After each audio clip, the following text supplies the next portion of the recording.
Eagles talk in Philadelphia. 97.5 The Fanatic. Good morning. Thought I'd help you wake up. It's 6 a.m. and you're listening to The John Kincade Show, Philadelphia's longest-running sports talk morning show on 97.5 The Fanatic, Philadelphia. Let the party begin! The show starts now. Welcome into the 6 o'clock hour of The John Kincade Show on a football Friday on The Fanatic, presented by Pumpman Philly. For 24/7 emergency repair, pump replacement, count on Pumpman Philly. The guys to know to fix your flow. Hopefully your Friday morning is off to a great start. We're going to head into a great pre-holiday weekend. People will be out shopping. Bob's going to knock down a Christmas tree. We don't know. Pick it up today. Can't wait. That's fun. That's a fun thing to be able to do. Did they put it on your car for you, or do you have to do that? No. So I'll go there. So we tagged it like 3 weeks ago. And then you call a day or so in advance, and they'll cut it down and have it wrapped up for you. So I'll just go there, throw it in the trunk, ready to go. They'll help me if I need it. I'm not going to mention my friend's name, David, who had a tree on his roof and with the kids in the car. And the tree, lost it? And the tree went off That ain't into good. traffic behind them, and the kids were scarred forever. They can bring it up at any time. Imagine losing the Christmas tree off the top of your car. Pat, do you just lug it in your neck of the woods? Do you guys just lug them? We lug it from the basement to the living room. That's what we do. They get it going. He's got a fake one. Yeah, I'm fake all the way. We have a big, big weekend ahead of us. It's the Birds and the Boys, and the boys will have a pregame show on Sunday. We'll tell you all about that coming up. But as we get ready to get started today, a couple things concerning me and a couple things baffling me. One thing, Darius Slay not practicing for 2 days because to rest his knee gives me a little bit of concern going into Dallas. He was tormented last week against the San Francisco 49ers. Absolutely torched and targeted. And so it is concerning to me to hear that Slay is on potentially a bum knee and not going to be there. The fact that Julio Jones doesn't practice, well, he hasn't practiced, I believe, since like 2015. So I'm not concerned about that one as much, and he really hasn't been contributing much either. I heard a very passionate defense yesterday of the Eagles rushing. Well, even beat writers getting involved. The Eagles run the ball. The Eagles run the ball. They do. They do. Look, they're fifth in rushing attempts in the NFL. And then I went under the hood and said, yeah, they're fifth in rushing attempts, but it doesn't feel like it. Doesn't feel like it, right? Well, why it doesn't feel like it is because Jalen Hurts is accounting for 33% of their rushing attempts, and the majority of those are quarterback scrambles. That's not a rushing attempt. It counts as one, but that is not a plan to run the football. That is a pass play breaking down, and the quarterback is running for his life. In comparison, Lamar Jackson is the number one rushing yardage quarterback in the NFL. He is accounting for 29% of the rushing attempts on his team. And he's also accounting for 574 yards, over 5 yards a carry. Jalen Hurts is 33% of the rushing attempts, and he is, but it is not going as well for him as it's only going for 121 attempts for 430 yards. These are some things that are concerning me going into the game. But what does concern me is there's a lot of people who want to impassionately say, they're running the ball. What are you talking about? When all you have to do is a little bit of getting under the hood, and quarterback scrambles are not runs. I don't care what anybody says. Don't convince me otherwise. It wasn't your plan. It was a broken down pass play that became a run. Stop counting them as runs and tell me, we run the ball a lot. Yeah, we run the ball because plays break down or the quarterback holds the ball too much. Good morning, Bob. Good morning. Is that do you think that's valid? As far as it's just the eye test. I mean, you can't be honest with yourself if you say, I think they're running the ball just the amount they should. DeAndre Swift is the guy you have to look at. I don't care about Jalen Hurts and all that. And yes, Jalen Hurts' running does affect this offense majorly. But you look at DeAndre Swift. Is he getting the ball in the right moments at the right time and enough of it? 6, 14, 12, 18, 16, 15. Yeah, they all sound like okay numbers. Not 6 and 12 don't to me. Like, I mean, they're a little low. A little yeah, low. like 12's a little low. We said at the beginning of the season, all right, how many touches do we need from him? And I think the number, and Pat, you're so good at this. I think you might back me. I think the number we had was like between 14 and 18, 15 and 18, right around there. So, yes, okay, that's there. But is it the way we envisioned? No. I mean, if DeAndre Swift gets 12 carries and 9 of them are coming in the second half, like, is that just a pre-planned, yeah, we got to get him the ball? Or are you looking at it and saying, okay, this is what's most effective for him? It's just more of an eye test thing than a numbers thing. The numbers can back you up, but it's more of an eye test thing. And I don't think for a lot of times he's been used in the right way this year. But when I hear beat writers even putting out there, well, they're running the ball. Look at the stats. They're 5th in rushing attempts. It's a fake stat. Stats lie. And that's a lie. Those numbers aren't design runs. Those aren't running plays. Those are quarterback scrambles. And Pat, it is interesting going into Dallas. You can't go in with a damaged Darius Slay, despite how he's been playing recently. That would be maybe a recipe for complete disaster. I don't really want to imagine what that receiving core will do to the secondary if Darius Slay can't go.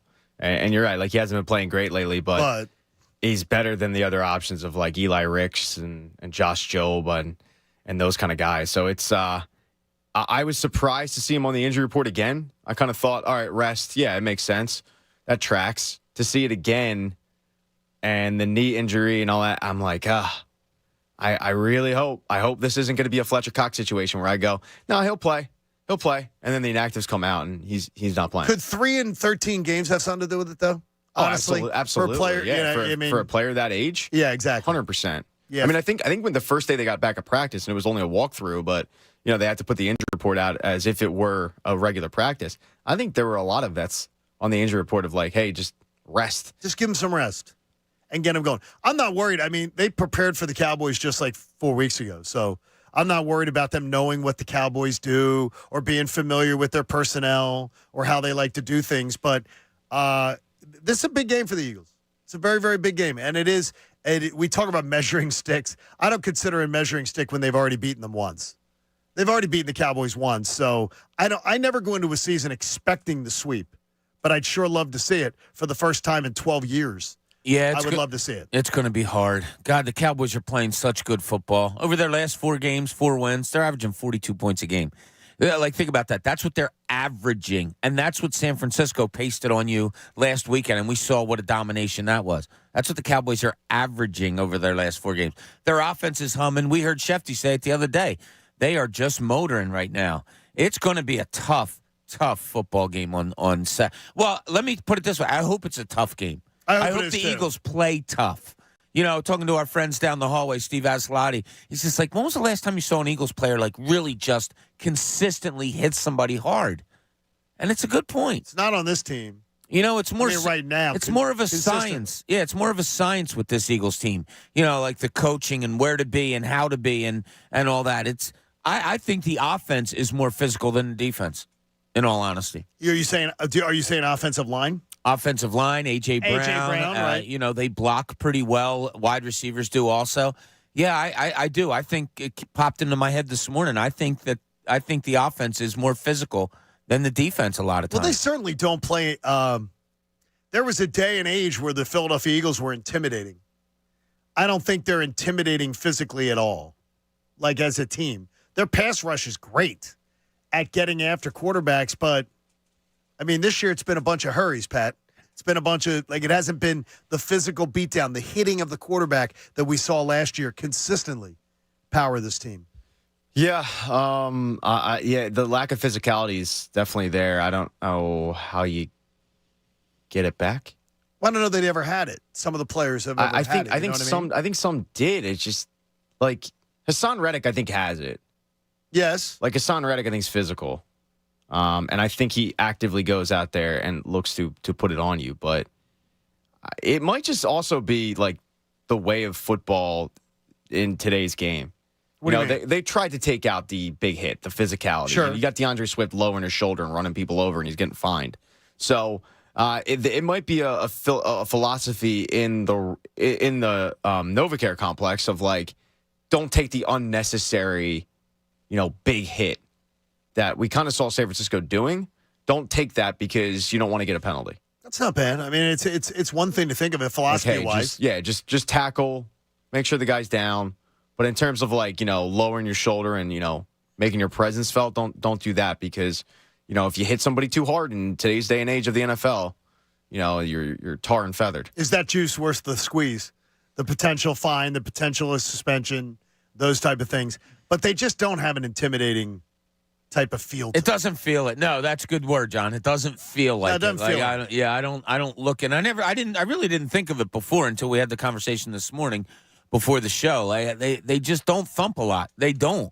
And I do think some of the best hits we see are by offensive linemen or sometimes wide receivers throwing really good blocks out there. Which isn't a bad thing. We're not criticizing it, but the idea that you expect it from your defense.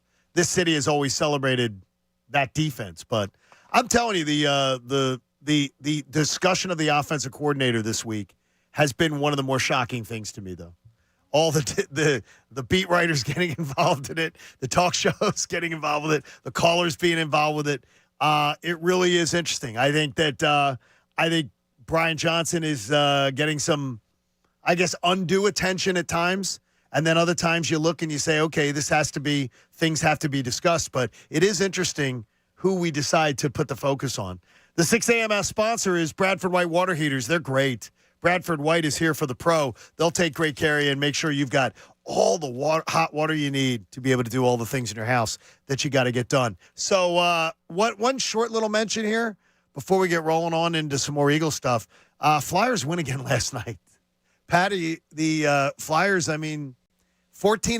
They beat the Coyotes.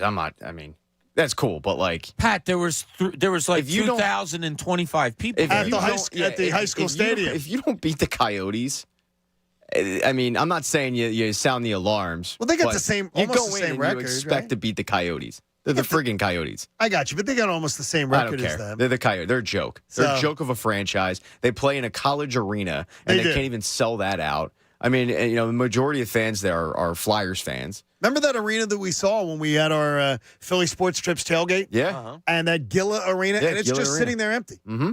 And it's just sitting there empty because they couldn't come to an agreement with the town of Glendale on how to do that. Apparently, they just bought some land or something. That is Gary Bettman's version of the in-season tournament of hey, you had this idea, it's not really good, but you're going to force it anyway. Yep. You're going to force it upon the public. He bet on Phoenix over Atlanta. Phoenix has shown you. Atlanta's shown you twice kind of now. They don't really. No, the owners showed you. But Phoenix doesn't give a rat's ass about hockey. No. But they went with the slap shot theory. You've ever seen the movie Slapshot? Yes. When Reggie Dunlop's all these old people, they fly down and there's snowbirds and they want hockey. It's literally the Slapshot theory, and it doesn't work. Well, and for anybody out there that hasn't seen Slapshot that's listening right now, please watch it. Oh, it is so funny. Don't watch it with your what age? Just so you know, I think I saw people 18 and above. I'll say. I'd say this. I'd say if you have a junior in high school, senior in high school, it's fine. God, no. What? Guy, 8th grade. 8th grade? Yes. You're going 8th grade on Slapshot? I was going to say 6th, but 6th grade? You had my daughter watching Naked Guys at 17, so I'm not trusting anything you say. When you get to the point of puberty, the kids know what's going on. The jokes are going to still be the same. You're not shielding their eyes from anything. They're saying with their friends exactly what's in the movie anyway. All right, cool. Give me Jack in 6th grade. I blanked your wife. And stuff. Yeah. Come on, now. Come on. Absolutely. Your wife's. Yeah, exactly. I know. Exactly. It's I'm trying to listen to the song. It is too much fun. Look, we'll have Jeff Kerr from CBS Sports will break down the game with us today at 8 o'clock. We'll have your chance to win a Wawa gift card today, a $50 Wawa gift card. It's the last time today that you have a chance to win a Wawa gift card. We will have an order, 6 a.m., 7 a.m., 8 a.m. We'll add to the order, and then you'll tell us in the 9 o'clock hour what the order is. So, Pat, get your order ready because you're going to get things started this morning. Got it. And you're going to decide where to go, and no one will be able to steal your idea. I appreciate that. I do. Thank you. No one's going to be able to steal your idea this morning. Plus, next week, the prize wheel comes back. Some people love the prize wheel. They're like obsessed with it. I see it. It's in the out there, hallway. actually. Yeah, it's like teasing us. So what do we say? Do we give Brendan and Haley a chance one day, and then we see who's better at spinning the prize wheel? I think I would go with Haley. You think you go with Haley? Yeah. Go with Haley. I don't trust Brendan all that You don't much. trust him yet? No. I mean, come on. He's earning his stripes with the show. Hasn't earned them yet, but he's earning. Yes, we'll give him that. Hey, so if you give us the complete order at the end of the show, you get a Wawa gift card. Wawa's got you covered with gift cards for everyone in the shopping list. Happy holidays from Wawa. So we'll get the show started today, and obviously there is some a lot to talk about regarding the Cowboys and the Eagles coming up on Sunday. But to get it started, there is a old Cowboys critique that now no longer holds true, but I keep hearing it. And I may have once or twice said it myself in the last 5 years. John Kincade Show here on 97.5, The Fanatic. Hey, are you ready to come with one of the greatest gifts?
John Kincade Show on 97.5 The Fanatic.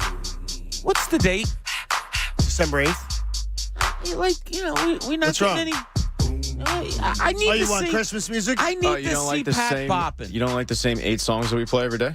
But Yeah, we I need to- I want you to change it because you are good at this stuff, and I want to see you All right. bopping in your Christmas seat over there. Yeah, because we do need the Egan, like Mariah Carey sort of combo. Yeah, look, to take people behind the scenes, it's pure laziness on my part that we have a rotating group of songs that it's just put in there, and I can change it. I usually just don't, and what ends up happening is you hear the same 9 instrumentals. I would never Yes. ask you to do more work. You know me. I would never ask but you to you're do right. that. Like I gotta do a better job in this. Like But I'm today, Sirianni. because It's Christmas. with vacations coming up, Dude, we don't you're have a not lot wrong. of time together.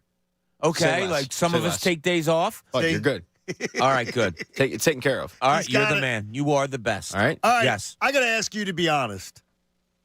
How many times in the past 2 years, when discussing the Dallas Cowboys, have you come up and said, like, these guys, they always choke at the end of the season? And I'm not talking playoffs. That they're always bad at the end of the season. They always give it away. Because I hear it a lot here that, well, hey, it's the end of the year. This is when the Cowboys turn into a pumpkin. When in reality, this is something that the Dallas Cowboys have corrected. And they've corrected it under the last 2 administrations, if not 3. The Cowboys have a winning record every single season since 2015 after December 1st. And in fact, their record's pretty impressive. Like 4-2, 5-1, 3-2, 2-2 is the only year that they didn't have a winning record. 3-1, 3-1, 3-2. I will admit, I'm one of those people who just always is like, hey, Dallas at the end of the year, you know they're going to gag. You know they're going to give it up. When in reality, Dallas is on quite a streak of 8 consecutive seasons where they haven't had a losing record after December 1st. Now, come playoff time, they're 2-3 in that time. 2 of the years they won a wild card game and then lost a divisional playoff game.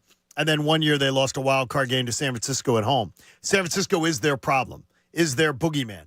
But I think that when people – I think sometimes there's in a rivalry, there's a disrespect, and some of the disrespect, like, isn't earned. Is that fair, Bob? I mean, to say is that the Cowboys are a better team down the stretch than I think a lot of people would give them credit for. They've actually played pretty good ball down the stretch for quite a while now. I mean, it's 8 seasons. Yeah, Dallas is a good football team. They've been a pretty good football team, like for that time that you say. The converse of that is well, what has it gotten them? Nothing. Okay, yeah, good for them. 2 playoff wins in that time. Exactly. 2 wild card wins. Yeah, so when you're looking to get a championship, whether it be an NFC championship, an NFL, whatever, it doesn't. Dallas isn't there right now for Philadelphia fans. They're just not. And it's not all right. It's not all wrong. But at the beginning of the season, when we said, all right, who are the top 3 teams? We went Eagles, 49ers, Cowboys. I could see the disdain in Eagles fans saying, seriously, the Cowboys, they're keep never that talking good at about the them, end. yeah. And you've brought it up, how Sure. in December and in the playoffs, they're just, a non-factor. I don't know if previous years really matter. Maybe in some people's minds, like for us, all right, the Sixers can't get out of the second round. That doesn't mean a hill of beans to a Nick Patrick Nurse? Beverly or Nick Nurse. Yeah, Right. those guys weren't here for it. Doc said that too, though. Doc said Yeah. that to us when he got here. Yeah. It doesn't matter. I wasn't here for those. Well, they added 3 more to the list, in his tenure. It just seems like sometimes you can't get out of your own way. I think the Sixers are a lot like the Cowboys. Yeah, you said that before. Always talked about, always hyped, and they've not delivered. Now, I'm excited to see what Nick Nurse can do, and I think every year is a different canvas, a different chance Sure. to succeed. Yeah. Milwaukee Bucks didn't do a damn thing for forever until Giannis got there. They had some great years, but they didn't have any kind of championship pedigree. It can happen, and it can happen with a coach. It can happen with a player. It can happen with something. But I've always thought the Sixers had a little Cowboys in them. That they're always talked about every single year, and it just doesn't seem to materialize. But nobody here would want to hear that.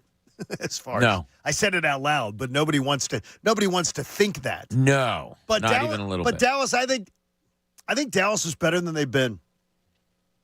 Like Mike McCarthy, I think has a better Dallas Cowboys product than maybe we've seen in a long time. And They're a good football team. They are a good football team, and I just gave them. They've won 4 in a row and averaging 42 points. I don't care who you are and who you're playing. 42 points a game. Yes. Over, and if you want to expand it, in the last 5 games that they won, they're averaging 42 a game. That's ridiculous. That's really good offensive football, and Dak Prescott's playing really well. It's going to be a fight. When we make our predictions, people aren't going to like it, but it's going to be a tough game down there for the Eagles. Pat, are you did anything, is last Sunday a hangover for you? Because we talked about how the 49ers beat you twice. Yeah. Better than any team in the NFL, they beat you twice. You lose the game after you play them. But is any of the hangover from Sunday still with you? Because I really feel completely sober. No, I'm good. Like last Sunday's in the rearview mirror. Yeah, I turned the page pretty quickly from that game. You weren't very angry about it. A big part of it is the fact that you lose that game, you're still 10-2. Right. And if they were 8-3 heading into that game, it's a completely different story with me. But it's like, okay, I can work it in my brain at least for 6 days, 7 days. That all right? Hey, that was a bad performance, and it's nothing more, and it's not an indictment of who this team is. And we had Adam Schefter on, and he said it's not like if the two teams match up again, that I'm like 100% picking San Fran. I mean, it doesn't mean the Eagles can't hang with San Fran. They played a horrible, horrible game, and in a bad spot too. Yeah, I mean, look, not to make excuse, but 3 games in 13 days is not easy, and you're facing a team too that has 10 days off. Now, do I think that all of because of the schedule that made for a 42-19 performance? No, I mean that might be the difference in a 7-game swing, or 7-point swing, but not that much lopsided of a contest. But I turned the page pretty quickly. But with this game, if they were to drop this one, guys, I'm not going to be in a good spot. I'm just going to tell you right now. Are you suffering from the hangover from last week's game? 610-632-0975, or have you truly turned the page? Because I woke up this morning not worrying about what happened last Sunday. I lived it. I sat through it. But it's like, I'm not worried about it because I don't believe that's the Eagles team that we're going to see on Sunday night, Bob. I think we're going to see a much improved Eagles product on Sunday night. I probably could get through it easier if it was more of an anomaly. What the San Francisco 49ers did to that defense was absolutely expose the things that we have been questioning all year long. That's fair. My questions after that game have legitimately turned to concern. Okay, and I told you before, that's a bigger word. List them in order. Like when you say linebacker play, is that question to concern? Linebacker play is the biggest one. And we can linebacker play, secondary play. We can talk about they're getting pressures. Come on, let's look at our eyes. Are they getting to the quarterback as much as they should be? No, as much as we expected? I'm not comparing it to anything from before, but they're just not. And it was Patrick Mahomes, it was Josh Allen. Last week it was Brock Purdy. You're not making the big plays on quarterbacks. Now, they're elite, they though. Did, Yeah, but you're supposed to be too. You're supposed to be the most elite in this league. So my questions after 10-1, and you're saying, it was a but 10-1, as we all talked about. My questions now have become concerns. I think the person who chants this week, who just comes with we're 10-2. What are you worried about? We're 10-2.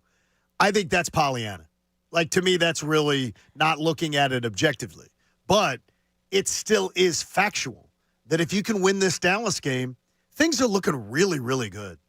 If you can go and beat the Cowboys in Dallas. And it is not like this is a Dallas team that should be able to dominate the Eagles. That's the only thing that Monday morning would have me doubting the Eagles going forward, is if Dallas puts a real embarrassing beating on them. Because that would be 2 weeks in a row. And those are two teams, if you're the number 1 seed, those are the two teams you'd have to beat come postseason. And if you're telling me you'd be confident if Dallas whoops them on Sunday night, something like, I don't know, 37-21. and you come in on Monday and you're like, "No, I'm fine. It'll be different in the playoffs." I think you're being Pollyanna at that point because I don't believe it. There's a reason to say, "Yeah, it'll be different come playoff time." If Dallas puts a number on them on Sunday night, and it does concern me, but I do not believe that is what is going to happen because I think the Eagles' offense is going to have a much better day. It's one of three things that I think could happen. Okay. One is Dallas blows their doors off. 2, Dallas wins the football game. 3, the Eagles win the football game. I don't see the Eagles going in there and blowing Dallas up. I don't see them going there and just laying a pasting on them, the Eagles. I don't see that. I think it's fair. If they win, I think it's going to be a back-and-forth, higher-scoring game. But, yeah, I mean, that was telling on Sunday. And I can't blow it off as easily as maybe you guys are. I just think it exploited too many things. And we'll see. That may change on Sunday night, Bob, if I see another outing like last Sunday. Then I'm going to believe that last Sunday was more of an indictment that I'm willing to make it today.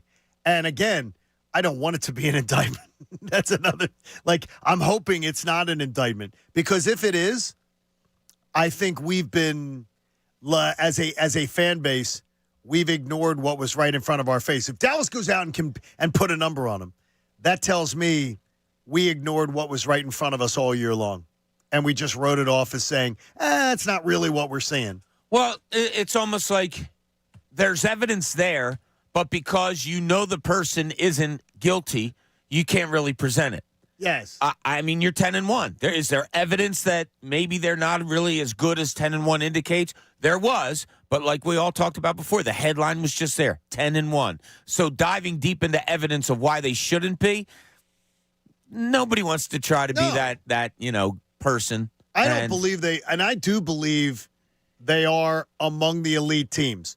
Whether they are the most elite, which their record says they are right now, that's what I question. Whether they truly are the most elite. And I think if you saw San Fran last week, I don't know how you could say they are the most elite. Because that was a whooping. That was a whooping that a team that is, if you really are the elite team in the NFL, I don't think you lose that game in that fashion. If you really are the best team, that's why I think Sunday's so important that they go make a statement. And if you want to chime in, you can at 610-632-0975. I mean, I don't believe there will be a hangover from Sunday. That's something I'm confident in. We're going to see a different Eagles team. We're going to see an Eagles team that plays more what we've seen through the course of the year offensively. And I think Jalen Hurts is going to show out on national TV a little bit. All right. I'm confident that. Does that mean they're going to win the game? Not necessarily. But to me, it still is.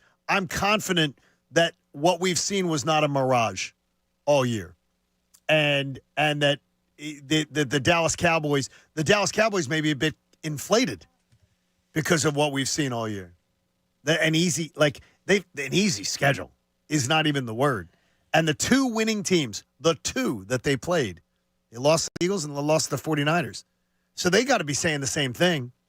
We got to put a win on our resume that makes us look more legitimate. We got to take care of business because everybody doubts us. Everybody trashes us, doesn't give us the case, even though a lot of people seem to be jumping on the Dallas bandwagon, in the national media at least, as far as believing this year's different. I'd have to see it. If I was a Dallas fan, I'd be saying, much like the Sixers, I got to see it. You got to show me. You got to prove it to me. And I think that we'll see some of that. Huge crowd going down, though, from Philadelphia. Yeah, seems like it. It seems American has extra flights going down. Philly Sports Trips, taking care of people. I know they're going to have an amazing time. E-Rock is one of our jurors is making his first venture into Dallas. And so that's going to be. He's never been to a game there? I have no interest in ever going there. Okay, Pat, here's what I'll tell you. I know you say that, but it's a pretty cool trip. It's a pretty cool trip to go. And Dallas fans aren't really like JOs. Yeah, they're not. I have they a seem feeling it on the radio sometimes, but they're not. No, I have a feeling that if you actually go down to Dallas and deal with the Dallas fans that are from there, they're not as bad. You know, I had a very similar situation when I went out to Notre Dame for Temple Notre Dame, and you interact with the Notre Dame fans that live there, and you're like, hey, you guys aren't that bad. And then you come back to Philly and you just meet some dude who's likes Notre Dame because his name's O'Malley. Oh, yeah, he's from Delco. And he lives at 5 Points. And you're just like, all right, yeah, you're insufferable. But you just assume that it's going to be all that. And you assume that all the Dallas Cowboys fans are going to be like the dudes from, Jersey. And it's probably not. I've seen 3 games there and 1 in Jerry's World. It's beautiful. It's a beautiful place. But to me, it's like going to a mall. It's not like going to the Link. The Link is a football stadium. Going to Jerry World is like it's like they have like beautiful artwork on the walls. They have like fine dining places. They have it's a really different vibe than you get here, I believe. Yeah. I think it's less of a football vibe. And hopefully that works in the Eagles' favor on Sunday night. I was there for a basketball game, so I can't. What were you speak there to for? Final Four? No, NBA All-Star game one year. And I almost fell on the court. How do you shoot with there's no hard. background? It's funny you say that. I was just talking about this the other night. I played at Jadwin Gym when I was playing junior college ball, and that was the biggest problem I ever had shooting, was because there was like no depth perception at all. I was standing mid-court at the Cowboys Stadium or wherever they call it, Jerry's World, whatever. And I had to do a hit for NBA TV. And so they had me standing at mid-court with a camera. And as I was waiting to do the hit, I just looked up to kind of look around at the place. It was so enormous, it like almost made me fall down because I was just like, my God, this place is huge. I would like to see what the atmosphere is like for an NFL game. It's not going to an Eagles game. But when the Cowboys get rolling, the Cowboy fans get rolling too. And I hope that the Eagles fans who do make the trip, and if you're heading down, you can check in with us. It'll be a fun trip because it's not good. The losses, especially in primetime, suck because you waited all day for Sunday night. Get it, Pat? Waited all day for Sunday night. You waited all day. He's bringing out his inner, what's her face? Carrie Underwood? Yeah, that's her. It's not your best, but it's also not your worst. It's not terrible. Yeah, it was sitting there. It was there. It was right there for the taking. I don't think the Eagles win on Sunday, but I feel better about the game as the week has gone on. Do you feel better about the team or do you feel better about the game? It's kind of the game. Going down there, you're wearing your green unis. That's cool. You're not going to have Donovan McNabb doing the guitar thing. That's cool. Again, talking to somebody down the hallway, his total confidence is Jalen Hurts isn't going to let them lose this game. And to hear a fan that's say great that, to hear. Yeah, I mean that's how some fans feel, and this team was 10-1 before getting their doors blown off. Maybe that was an anomaly. Maybe this really is a really good football team, and they're going to go down there and prove it. I do still think, should the Eagles go down there and win in Dallas, to me, it's going to be their most impressive victory in 2 years. I think it'll be fantastic. You go and win that game because of coming off the situation that you came off of against San Francisco. Yeah. That's why it would be. To me, the Miami game is still the most impressive win of the year. But if you go to Dallas and win this game, you put the division away, and you'd be able to clinch that up. By the way, there was some talk yesterday. I heard Tunis and Ray were having a very entertaining show, and they were talking about, well, how does this come down? The Cowboys are not going to be in charge of the division if the Eagles lose. If the Eagles were to lose, the Cowboys must win out to win the division. The Eagles can win out, and they guarantee themselves to win the division on the fourth tiebreaker. So no matter what Dallas does, the Eagles still are absolutely have the ability to say, beat Seattle, beat the Giants twice, beat the Arizona Cardinals, and you will be the NFC East champion. Now, you won't be potentially sitting there in that number 1 seed, which a lot of us feel is really important. Yesterday, I saw people saying, it might not be worth having the number 1 seed. And I'm like, okay, don't go into the Dallas game with that kind of attitude. Don't do that. Doug in Williamstown joins us. Doug, good morning. You're heading down to Dallas. Yes, sir. Yes, I am. My son and I fly out tomorrow morning. So we're really excited. I mean, the only stadiums I've been to are the Lake, the Vet, and MetLife. So I'm anxious. Oh, you're going to love it. I'm sure. But I'll tell you what, I'm optimistic a little bit about this game because the Eagles do need this to keep that first seed rolling.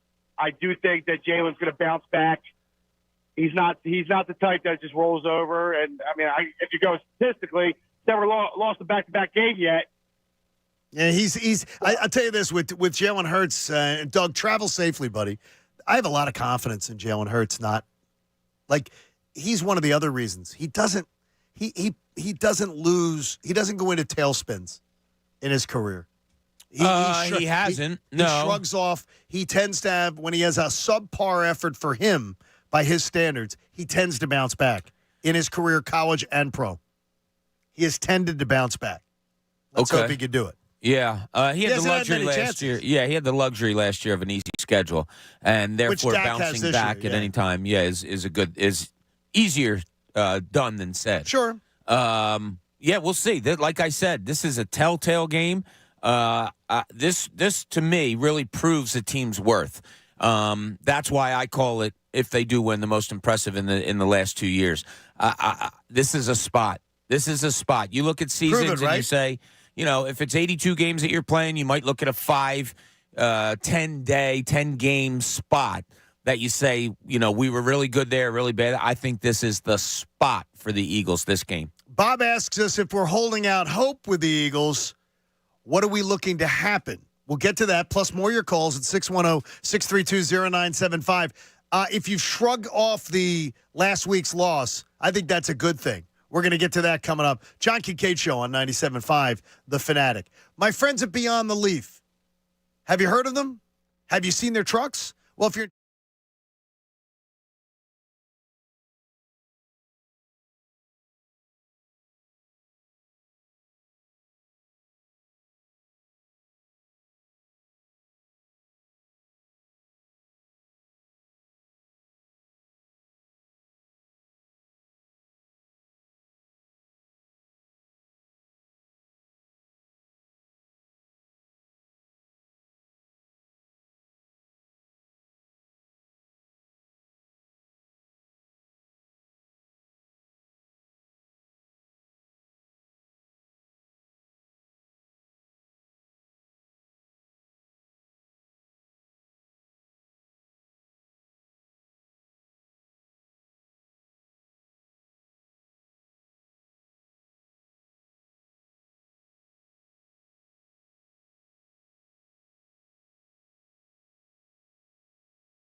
in Burlington, Philadelphia. A Beasley Media Group station. Official home of the Sixers, Flyers, Union, and the best Eagles talk in Philadelphia. 97.5 The Fanatic. Now, back to the John Kincade Show on 97.5 The Fanatic, Philadelphia. Jeff Kerr from CBS Sports joins us at 8 o'clock as we break down the Birds and the Cowboys. Your chance to win a Wawa gift card, a $50 Wawa gift card. It ends up today, last one. We'll come up here right now as Pat will give you the first thing you need to know. He gets the order started in the 6 a.m. hour. What you want, Pat? Thank you for asking me. Yeah, I'm asking. It's my go-to. I go into Wawa. I get the extra large fountain drink. The beefy one. You get the extra large. Yeah. Big as it gets. I want all of them chemicals. Does it fit in your car holder? Yeah. Oh, it does? Yeah, it's got the skinny bottom. Oh, it's got the skinny bottom, so it can do that. Yeah, we're good. Don't worry about me. Some people like the skinny bottom. Some people like a more full bottom. Some people do. So there you go. So Pat's got your order started. If you can recite our order, Bob's going to have something for you in the 7 o'clock hour coming up, and then I'll add something in the 8, and it'll be over in the 9. You'll have your chance to win that $50 in Wawa gift card coming up in the 9 o'clock hour. Some people may say use that on gas, too. Little holiday travel, use it on gas. Sure.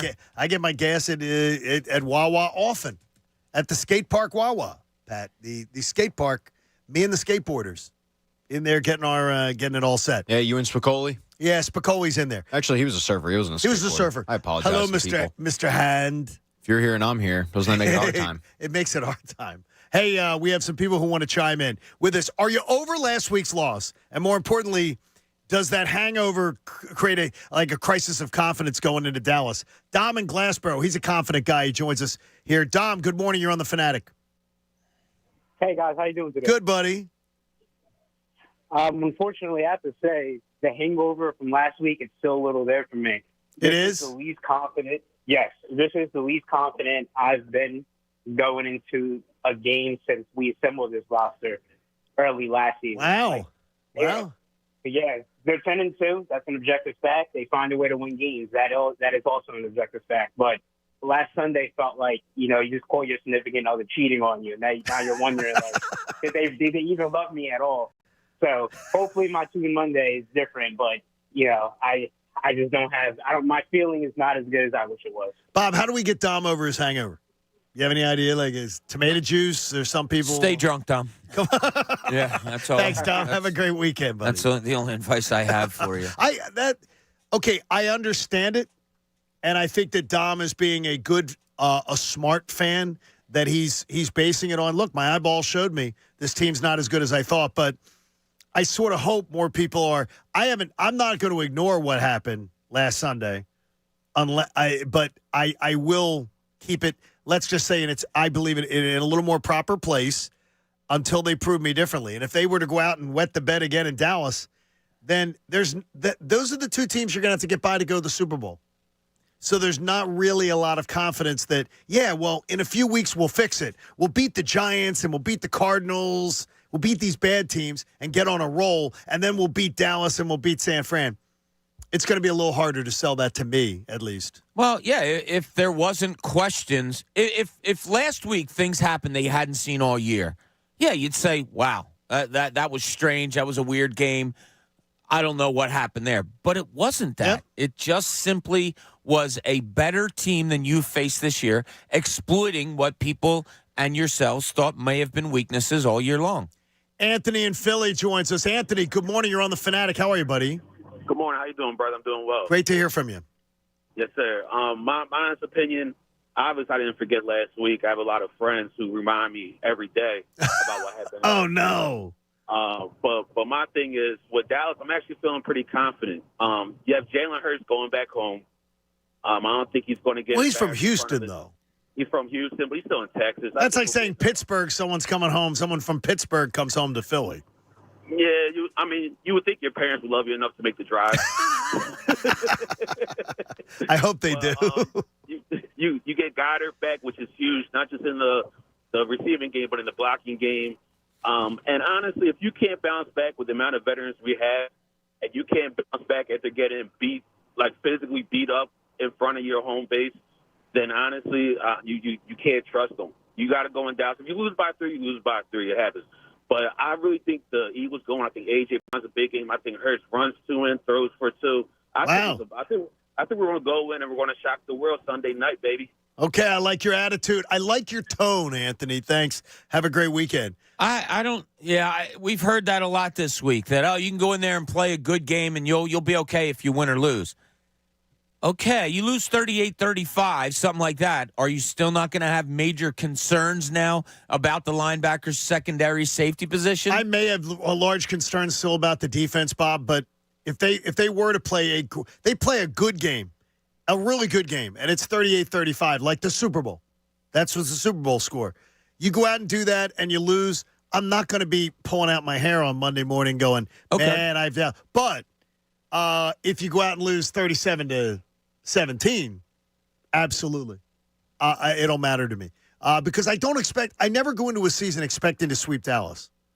And maybe that's a loser mentality, but I just never do because it rarely happens. Yeah, it's not loser mentality. It's just driven by kind of facts over the last, how many years? 7 years or whatever. Oh, it's been 11, yeah. It's amazing. Hey, 2011 was the last time you swept the Cowboys. That doesn't seem like a real number, but it is.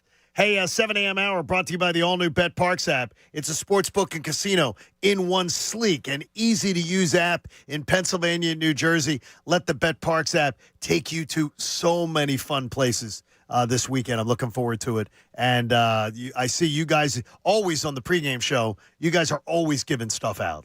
Oh, yeah. The same game parlays and things like that, which is great. Yeah. And you guys are going to have a great time on Sunday night leading us in to the Eagles and the Cowboys. Yeah, Crazy Corner in Fairless Hills. We're going to have a great time. 5 to 8, we'll be there. It'll be me, Pat, and Andrew.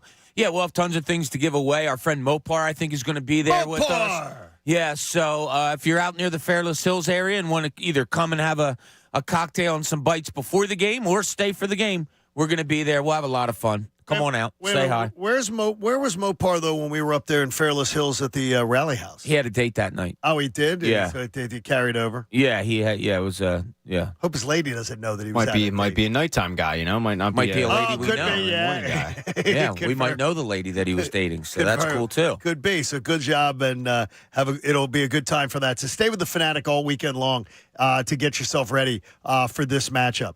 One of the things that Bob was going to talk about today was the idea that there's one thing that, the Eagles can't be this weekend. And now, let's see what's in Cooney's corner. What can't they be, Bob? What is this team can't be? They can't be passive. They can't be passive-aggressive. They can't be waiting for the game to come to them. They have to be a team that plays downhill right from the beginning. They have to be the team on Sunday that when, Pat, you're going to love this, that when after I watch the first quarter, you know what I'm going to say, Pat? Get the Legos? There it is. What? Oh. There it is. There it is. Okay, here we go. This is a game. This is a team. This is what you've been looking for a long time. I can't see passive aggressiveness from them. I really need to see them take it to another team. Not wait to see, okay, how are we going to win this? No, get out there and say, this is how we're going to win this. I really want to see that aggressiveness, both sides of the ball, downhill play, see a game plan right there in front of you that you can grab with both hands and say, I see what you're doing there. Does that Something mean like that. a lead? Are you talking about it? Could it be as simple as getting out to a lead and playing from in front for a while? Yeah, it's as simple as getting out there and, like I said, playing downhill, playing that you're the aggressor. If you do that, I think you're going to get the lead. I think the two are kind of hand in hand. But, yeah, it has to be the type of game where you say, man, where's that been all year? Kind of something like that. That's what I really want to see. This. I don't want to see okay, chess match, how are you going to win this game? I don't know. Can they come back in this one? What kind of a play do they need offensively and defensively? Why aren't they doing this? It appears that's open. Why? Yeah. No. I need it to be like a questions answered game. You know, like, oh, okay, I got you. I see what you're doing there. We're here. That's what I want to see right from the get-go. I talked before about I would love to see a no-huddle offense from this team. I would love to see them, I don't know, Micah Parsons goes out to tie his shoe, don't let him back in. I would love to see them take advantage of as many things as possible because they are prepared, they are ready to go, and they're going at 100% as soon as that opening kickoff takes off. I love your the attitude with that, Pat, and I think that some people would look at, I guess, as if they ran the ball heavy early, that's being passive. But is it? Think so. In your mind, is it? No. I don't think it is if it's physical. No, trying to establish the run. As long as it's physical. Oh, yeah. Yeah, you're trying to establish the run. That's good. You should be doing that. I'll tell you what, I get more amped from an Eagles offense that goes out there and throws out 2-3 really good runs in an opening drive. I get as amped with that as I do, a 15, 20-yard pass. I love it. I love the run. Yeah, to me, it's like, all right, we're here to beat you today, beat you up today. Passing game is great, all that. You're moving the chains however you want. But if I can get out there and be physical on offense, yeah, to me, that sets a really good tone. And I think that if we see that physicality, it takes a little bit away from getting your backside beat last week, the way they got pushed around last week. Yeah. Which still shocks me. And again, I point to that rushing number from this morning. When 33% of your runs are Jalen Hurts, and the majority of those, if not the vast majority, are quarterback scrambles, that's not running the ball. We're fifth in rushing attempts. It's not. I need to see a dedication to that on Sunday. And against Dallas isn't that good against the run. They're not terrible, but they're not that good against it. Now you can chew up this Dallas defense. You can do it. And they've had really good success, the Eagles have, of kind of negating Micah Parsons. And whether it's Lane Johnson just, blanketing him and not allowing him to do things, or taking advantage of Micah Parsons's, aggressiveness, however you want to label it. They've done a really good job against him. Yeah, it's a good one there. So, the aggressiveness, I think everybody would raise a glass to you, Bob, on that one. That they would say that we want to see that. Let's go. I'm ready. Now, is that the open invite, Pat? Did he just give to all the listeners? You gave it, not me. You gave it. No, you said, come on over. Yeah, sure. It's always an open invite. Yeah, there you go. That's a fake invite. That's Tyrone Johnson says that's a fake invite. That was a fake. That's the fake invite. You've never had a beer with me, Bobby. Good point, Pat. Because you don't drink. But I've had dessert with you. That's one of the. I feel like that was a shot at me. Like, there's a few people I won't have a beer with. Dude, I slept in the same room with you. You're on a higher level than everybody else. Well, it was either that or it was get bed bugs. It was your choices weren't exactly vast. You didn't have a lot of options during that trip. Pat, I heard you play during the update. A great clip from last night, if you missed it, the Philly Hot Stove Show. And Jason Stark was on the show, and he talked about the fact of the danger of running it back. I keep saying this, and I keep believing it. I don't like this strategy, and it seems like Jason thinks that's what they're going to be doing, that the Phillies are just running it back. There was a piece that was a really interesting piece written about the winter meetings, saying, what if baseball put a deadline at the end of the winter meetings? And you were not allowed to make any moves, trades, signing free agents or otherwise, until February 1st. So after the winter meetings are done, so second week of December, you can't make a move for the next 6 weeks, 7 weeks. So it creates some urgency for free agents maybe to sign. Do you like this idea, Pat? No. Why don't you? Because the winter meetings sort of were an absolute dull. Yeah, the only thing that really came out of it was the Juan Soto trade. Because when free agency starts in every sport, they don't have a free agency run, and then it's like, all right, you can stop now. It's also not fair to the players. February, it's right before spring training. And all right, what if I said January 15th? Would you think better about that? Would be all right with that? I would say January 1st. See, I think it would just move. I can accept January 1st, but these players, they want to know where they're living. They have to make arrangements with their families and stuff. I don't really think it's fair to them to go, all right, we're going to shut it off. But if you do January 1st, look, that's 2 weeks. Yeah, you're fine. You're basically having a 2-week respite from and it's not like the teams and the players won't still be negotiating. It'll just won't be official. So it's different in that aspect. But the baseball needs to. I don't want to say they need to do something because I do think that the free agency process is fine as is. It's a lot similar to everybody else. It opens up, you have a little bit of a run. It's not the NFL where when it opens up, though, it's the top guys are immediately signed within like 2 days. Yeah. But wouldn't that change it? I don't think so. Do you think it would change it, Bob? If they put a deadline on it and then said you have to take like 6 weeks off or 5 weeks off from signing people, do you think that would change the dynamic? Because they're trying to do something like baseball saying the winter meetings have become like completely boring. Yeah, I do think it would change it because if you're a team on the out, let's put it this way: if you're a team, let's say, I don't know, if you're a team that's trying to compete with the Yankees, Phillies, Dodgers, Mets. For somebody, and you really think you're in competition for it, you can't let it go. You can't let it go for 6 weeks and allow those other teams that can spend more than you, can, maybe wine and dine a little bit better than you. You can't let it go. It's a swing and a miss right away for those lower level teams. So I think it would change it in that way. Would you be for it or against it? Because Pat's against it. Pat's against it, then I'm against it.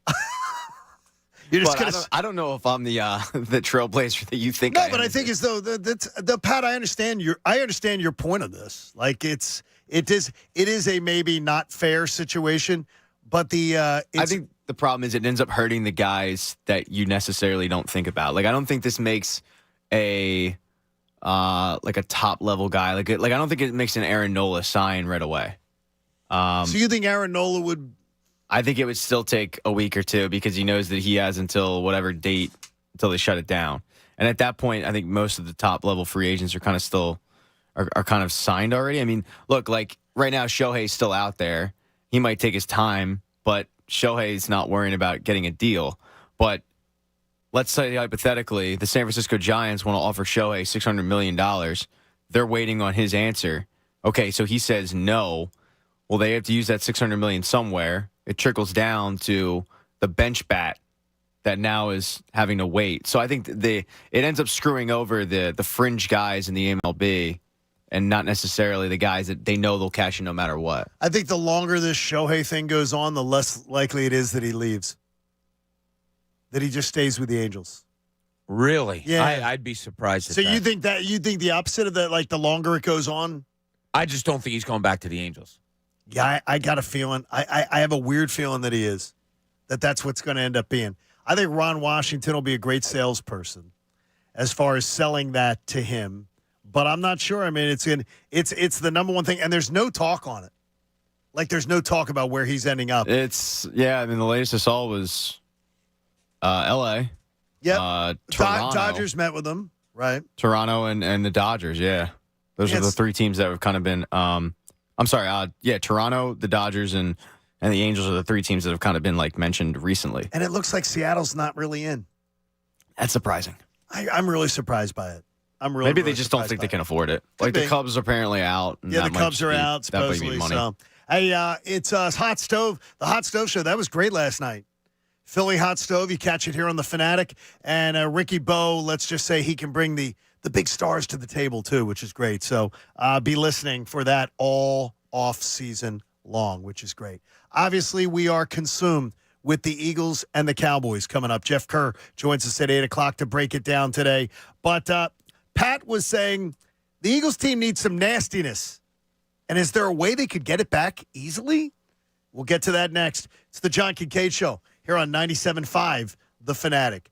Hey, every single first Friday on the John Kincade Show, we have our live broadcast, and David Otto brings it to you.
It's a Football Friday on the Fanatic, and it's presented by Pumpman Philly. There we go. For 24/7 emergency repair or pump replacement, count on Pumpman Philly. The guys to know to fix your flow. Pat, last Christmas. Good job choice. there, Pat. Good choice, Pat. You're doing Good choice, Pat. yeoman's work. Bringing a little bit of spirit. That's a little spirit. We like that. Bob will bring an order. His Wawa order, he'll add to what Pat got started in the 6 o'clock hour coming up if you stick around. And then in the 9 o'clock hour, you have a chance to win that $50 Wawa gift card. And we will have Jeff Kerr from CBS Sports previewing the Eagles and the Cowboys coming up on Sunday night. The Eagles get a little extra rest this time around. Now, coming back from Dallas isn't a terrible flight. It's not terrible. Like 2.5 hours. I hated that. No, that Dallas flight is like What do you think? It's 3.5. really? Oh, God, I hate that flight. Because it's one of those flights that you think, okay, it's not all that bad. You know, Florida's 2 hours, and it's right next to Florida, right? It's all it's good distance. Oh, no. That flight, because mentally I didn't think it was that bad. To me, it was one of the worst that I had to do. Really? It was, because it was always like 3.5 hours, and it's longer than you think. Yeah. I hated Seattle.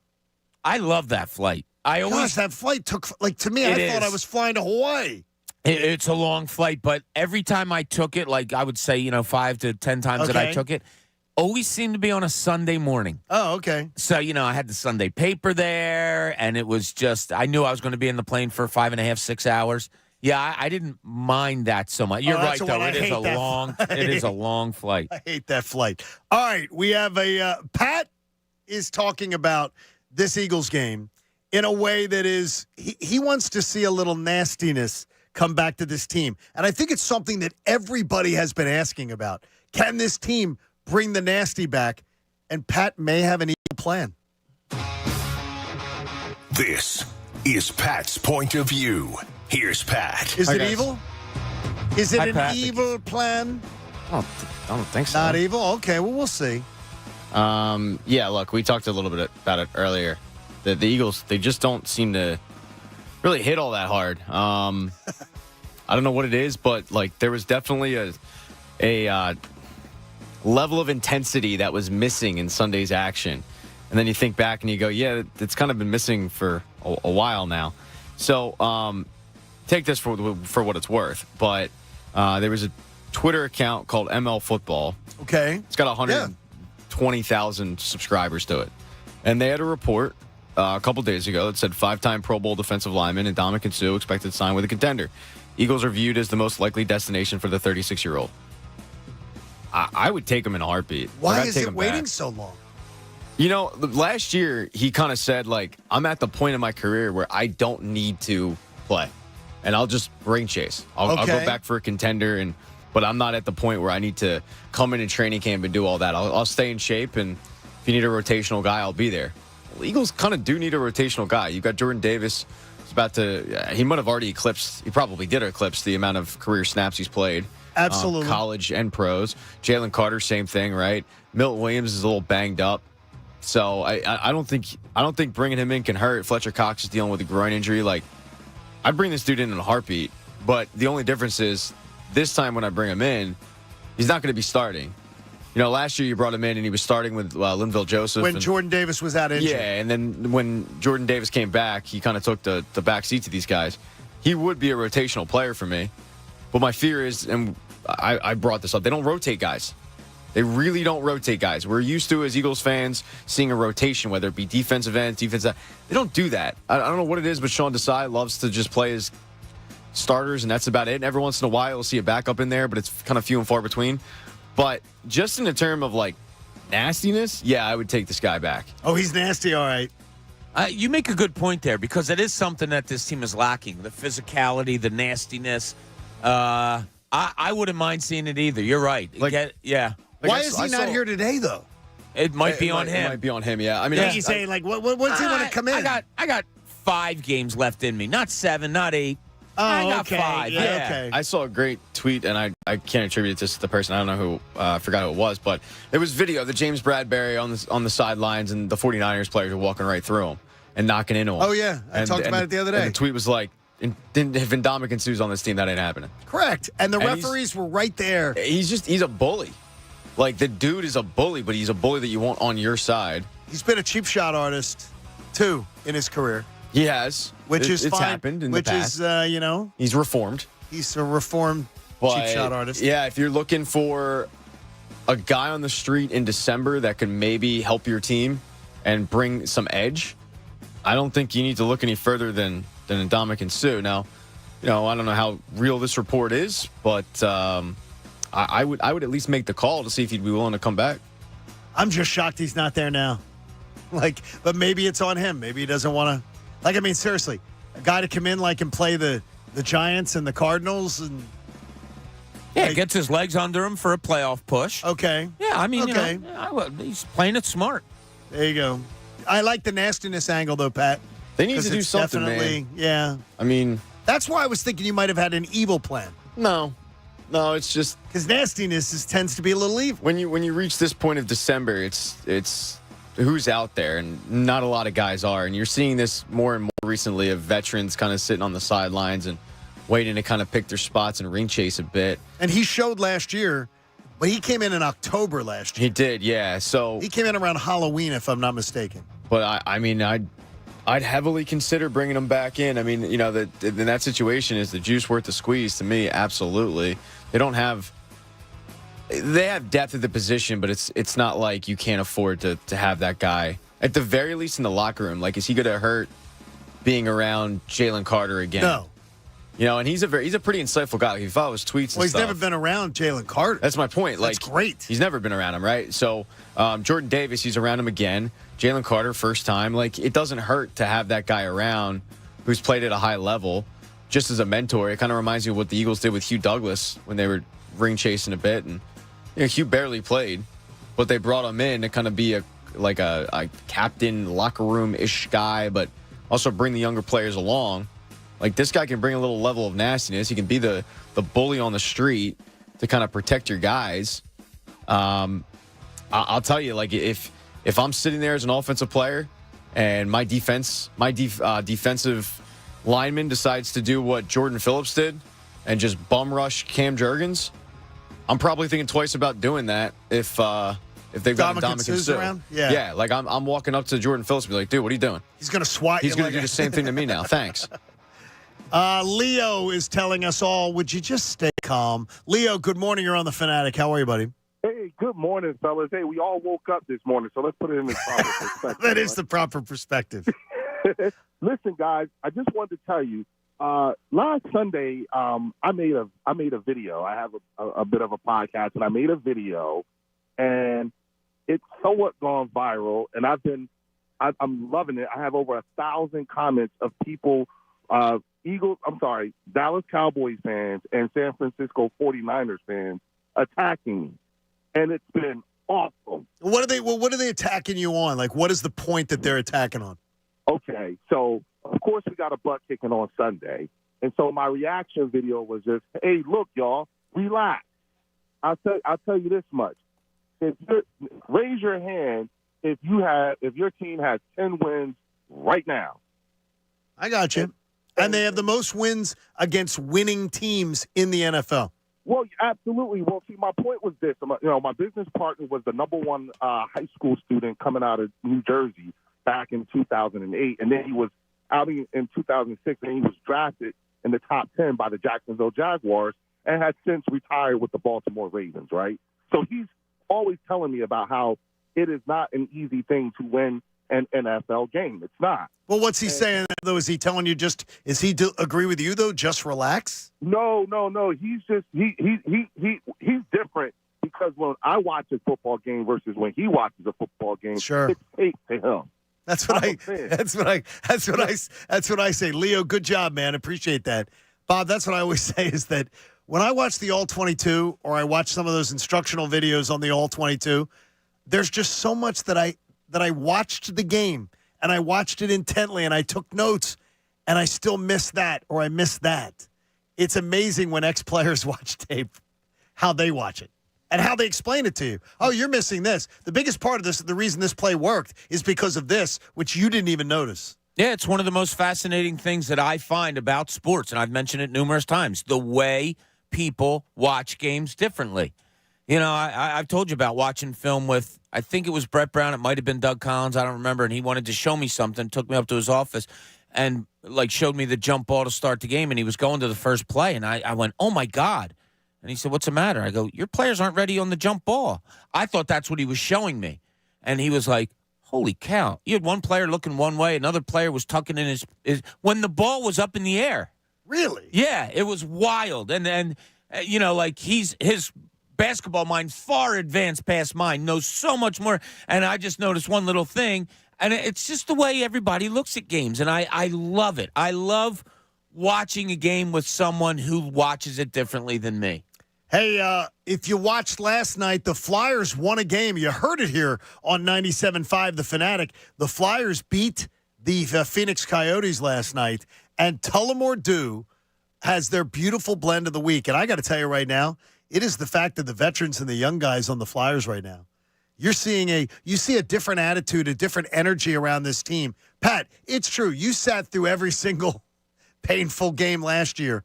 This team's playing an entirely different brand of hockey, so much more responsible, but they have an aggressiveness to them. They got another shorty last night. That's great to see. Yeah, it's a hallmark of a John Tortorella-led team. Like, you either play hard or you don't play. You're 1/3 of the way through the season tomorrow, and the Flyers are right there, sort of in the mix of teams that you can talk about being able to play in the offseason. So, in the postseason, I should say. So, a Tullamore Dew Irish whiskey. Let's raise a glass to the Flyers in the beautiful blend of the week. The original triple distilled, triple blended, and triple cask matured Irish whiskey. Because when it's game time, it's Tully time. Now, Colorado's another animal, though, tomorrow night. You'll hear it here. Yeah, that's a contender. That's saying it. That's contender. Yeah, that's putting it lightly. That's they've got talent on that squad. Yeah, you Pat, that's the kind of insight we're looking for. I like you. You know, that's great. I know if you're thinking like, oh yeah, I know Peter Forsberg and Joe Sakic. No. Oh, they're not playing anymore, right? They don't. Patrick Roy? He's retired. He's sitting this one out. What about his kid? So there you go. So Flyers hockey. It's another reason to stay tuned to the Fanatic, or to grab that. You can go to the Flyers app, and the Flyers app will put you right to it. You can hear 97.5 The Fanatic. You can hear the game action right there. Are you getting, Bob, you said the other night you were getting a little flyered up. You watched an entire game the other night, which you hadn't done in a long time. Yeah, watched. I was out last night, so when I got home, I watched the end of the second and most of the third of the Flyers game. They just choked them out last night. Yeah, that's a bad Phoenix team. 4-1. Yeah, but Konechny 2 more goals last night. He's up to 14 already on the year. They're fun, and I love what Boucher said the other day. He said, "Man, I think we would have won some cups had Carter Hart been on some of the teams that I was on." That's high praise. That is high praise. You know, and I felt weird asking Boucher about it because I had to watch my phrasing. I said that this organization and this fan base has been goalie starved. I was going to go back and say since probably Ron Hextall. Pelle Lindbergh, Ron Hextall. You know, and but I didn't want to say it to him because he was among those goalies after Hextall. But he offered it. But he did. He took it. He took exactly. it. Exactly. Yeah. So Carter Hart's becoming what we all hoped, and I don't want to say envisioned because I'm not that smart, but we all hoped what a goalie in this town would be, and thank God he's good. Hopefully he's going to be here for a long time. Pat, we need your Bob, we need your Wawa order. You have to add it. Pat gave his in the 6 o'clock hour. You add yours in the 7. What are we adding to the order for someone to win a $50 Wawa gift card in the 9 o'clock hour? All right, you got to pay attention, people, because this is how I do my order. John, you just mentioned Shorty. Yes. You were talking about a shorthanded goal that Konechny had last night. I'm talking about a shorty hoagie. I need a shorty Italian hoagie. Okay. No tomato, extra oil. Oh, okay. All right, so you got to pay attention out there. Shorty Italian. No tomato, extra oil. I'm just being honest with the peeps. That's how I order. The extra oil is great. The no tomato, though, on an Italian. I mean, that's incredible. Wawa's got you covered with gift cards for everyone on your shopping list. Happy holidays from Wawa. So if you were on, like, Fear Factor back in the day, one of those shows, if they put a plate of tomato in front of you, you couldn't eat it. So before you got here, we did this one time. We put things in front of us with blindfolds, and we had to eat. No, we did that in Game Time one week. Oh, did we They hear? gave me baby food. Oh, okay. Oh, I almost gagged. But I remember telling the people that were running at the time, I said, I swear to God, if you try to give me a tomato, I will kill somebody. I cannot do it. I can't eat tomato. It makes me, it's so gross. Bob doesn't like it. But you like tomato products, though, which is interesting. Yeah. So. Yeah. There's been a talk, let's just say, of the calls have gone the Eagles' way a lot this season. That the Eagles have managed to get quite a few calls. They're going to have a very advantageous referee situation on Sunday. And it's not for what you think, even though when John Hussey is the head referee for Sunday's game against the Cowboys, and he will be, the Eagles are 7-0 when he referees, including last year's Monday Night Football win versus the Cowboys and the NFC Championship game. But in those games, the Eagles were penalized just 6 times compared to 21 for their opponents. John Hussey listed on the referee, there's this site that actually ranks referees and gives you insights. John Hussey is the referee that lets teams play. They have a lets teams play monitor. He is either number 1 or number 2. He has never fallen out below number 1 or number 2. He is a let them play referee. That's my kind of referee. Okay. In this matchup, though, is this the kind of referee you want? I always want this kind of referee. So you always want it. Sports are to be determined by the players on the field. I don't care if I'm not looking for that advantage. I'm just not. That's how I'm built. I don't look for that advantage. Let them play. Let the players decide who the better team is. There's not going to be egregious amount of penalties that sway a game, that the worst team's going to beat the better team that day because the refs aren't calling it. Yeah, there's going to be calls here and there that aren't made that could have been advantageous. But swaying a full game, no, let them play. Let the players play. And if it's egregious, I've said it before. If it's egregious, yeah, I'm all for it. A horse collar by an offensive lineman around the neck trying, an obvious hold to prevent a sack. Yeah, that's great. But I don't need to see flags on guys, illegal touching to a wide receiver who's on the left side of the field when the quarterback was looking to the right side the whole time. Okay, do you think, though, that let him play, Pat, actually benefits the Eagles greatly this week in this matchup? No. That's what I wonder, I don't think too. it benefits, but I don't think it hurts them. Okay. Until the game gets played, we don't know if it benefits them or hurts. There are games where you go in and you think, all right, well, if there's 15, 20 flags, does that benefit the Eagles? And some people go, no, that wouldn't benefit the Eagles. And then the flag differential is like the Buffalo game, 13-2, and you go, oh man, all right, you don't know. Well, the one thing I do know is this: you got 7 games of data with this John Hussey, and that include. And by the way, the majority of them in the Nick Sirianni administration, every one but one, and he lets them play, and the Eagles win when he refs games. I think that's a good sample size. Over 3 seasons, you've had him 6 times and you're undefeated. That's pretty good. Yeah. Is it a coincidence? I don't know what games they were. Was it the Eagles against, you saw last year against the Cowboys, Monday Night Football. Yeah, we saw that at one home. An NFC title game. Which was a blowout. But he also lets teams play. I think that means that the Eagles do benefit when you let teams play. That it does benefit them because it benefits the Eagles? Yeah. Maybe their style, because right now, look, that Buffalo game, Darius Slay could have been called for a pass interference in overtime. That would have really screwed them. That would have that would very well have put them in a better position to not only to win the game, but to get a touchdown. Well, there was a call against James Bradbury in the Super Bowl. Oh, yes. So, I really don't look at it. I don't. I'd rather not see the referees. And I'm not saying. No, I understand what you're saying. I am not a referee hater at all. I know how hard their job is to do, and as I've told you guys many times, you know a lot of them. I've been in on meetings in NBA referees. I know exactly what goes on there. It's a hard job, one that they take very, very seriously. But yeah, I am. Gene Steratore and his crew. It was the greatest of jobs in a Super Bowl, Eagles versus New England, that the Eagles won. That they said, no, we're going to let them play. And what happened? It turned out to be one of the most entertaining and great Super Bowl games of all time. Oh, it was amazing. They did a great job. Yeah, They really let did. him play. I mean, the fact that, and I was talking to a buddy about this, the Malcolm Jenkins hit on Brandon Cooks, I would say the majority of refs throwing flag on that. And today, I think it would be unanimous. Even back then, I think I it agree would have with been. you. I mean, Sure. it's just like, it's not the hit, it's how bad the hit looked, and then the fact that he's lying there.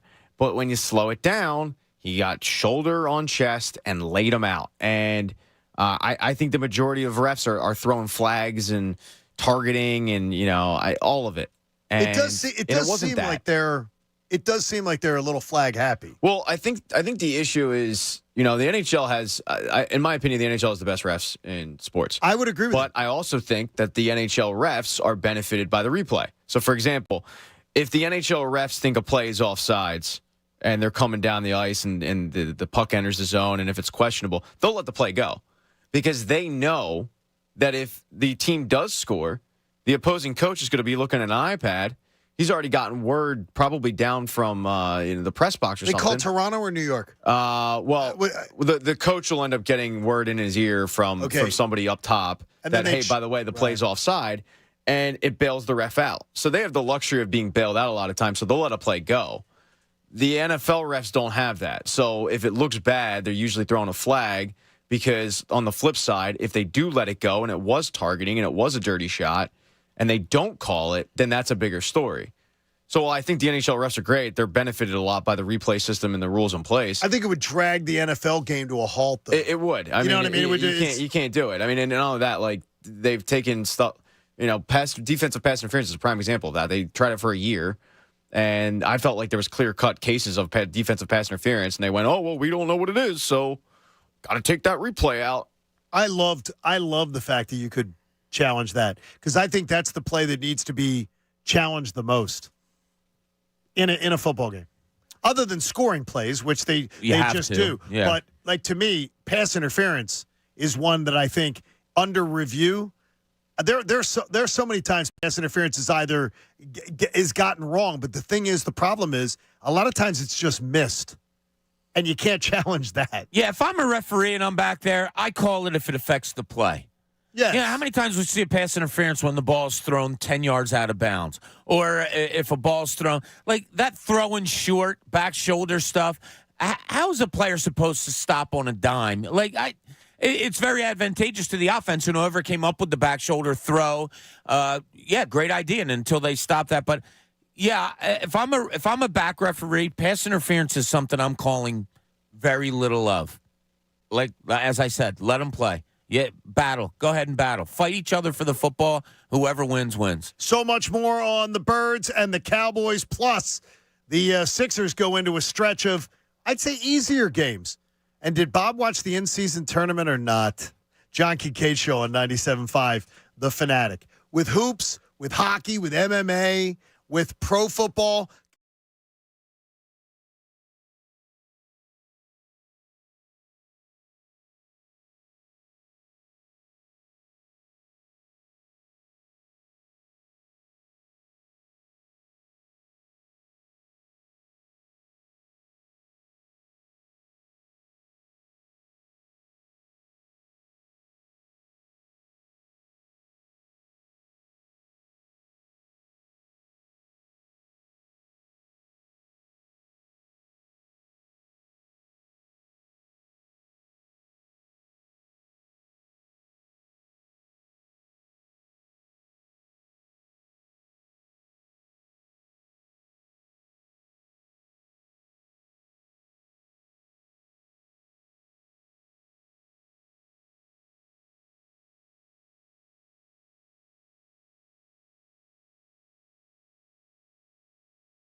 Home of the Sixers, Flyers, Union, and the best Eagles talk in Philadelphia.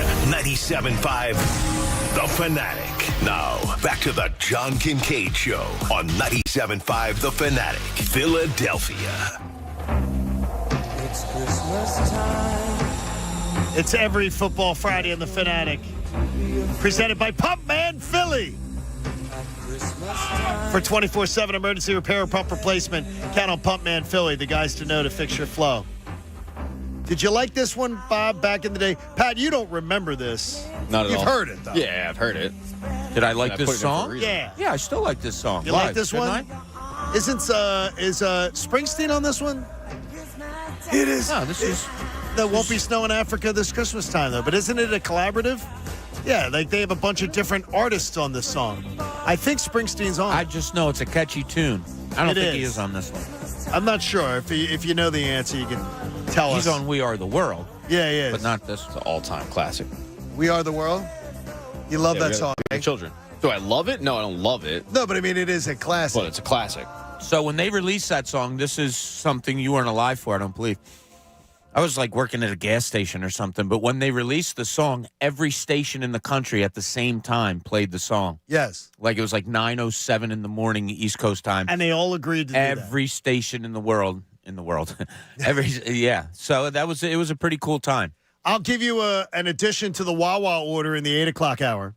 So you'll have an opportunity to win that $50 Wawa gift card in the 8 o'clock hour if you stay tuned. Plus, Jeff Kerr from CBS Sports will join us coming up here at the top of the hour as we preview the Birds and the Cowboys, which is always let's just say it's an interesting matchup. And there has been one thing in the the Eagles that has been a hallmark of the Sirianni administration. We will tell you about that coming up. But 76ers host the Hawks tonight, Bob, and I know that you don't like this when I say it, but it's an easier stretch of games coming up, a chance to pad those wins in what is a very competitive Eastern Conference, with Indiana now playing in the in-season tournament championship game against the Lakers tomorrow night. And they're entertaining to watch. Whether they're that good or not, we'll find out. But they're an entertaining team to watch. Tons of scoring. That should be interesting at least. And but the Sixers have an easier stretch. Hawks tonight, Washington, home and home with Detroit, at the Hornets, and then home with the Bulls. They can pad some wins, and I think it's something that they've got to do. I know we're not thinking about it till probably March, but you got to pad these wins while you can. Yeah, I don't mind you saying it at all. Yeah, this is an easy part of the schedule. You should look to win at least 6, maybe all 7 of your next games. You're getting healthy at a good time.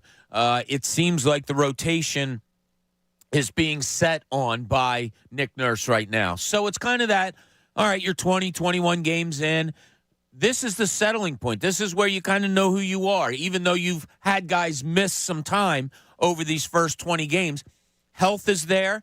Familiarity with the system is there. And now your rotation seems to be taking place. So, no, I don't disagree with you at all, John. I think these next 7 games or so, you should pad your record. And Nick Nurse with a little bit of turmoil to start his tenure, not created by him, but the whole James Harden situation.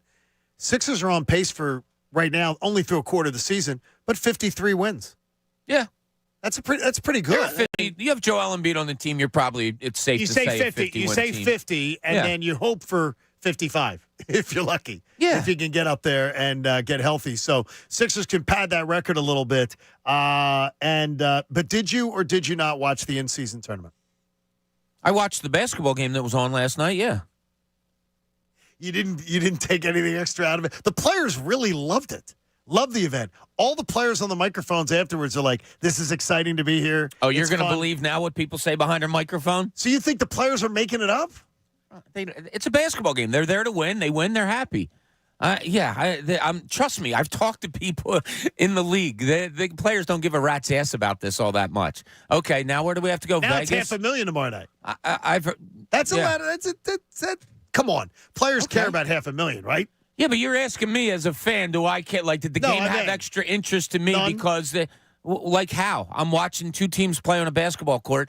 I couldn't tell that they. Did you watch them walk down the red carpet? I know you were fascinated with that. I did see some of the stuff that was going on behind. They're getting swag bags and everything. Like, how does that affect us? Seriously, how does that affect us? I find it interesting. Pat, you had any interest in the in-season tournament now that it got down to the semifinals and now it's in the finals? Yeah, I appreciate you asking me. I don't think it was physically or mentally possible for me to care less. And in fact, I was thrilled.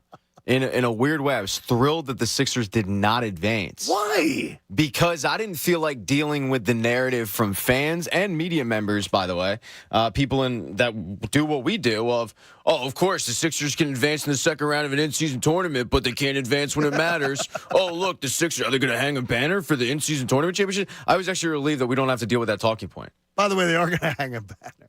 Of course they are. There is a banner because what's his face? Is going to make Squidward's going to make them hang a banner because this is now a thing.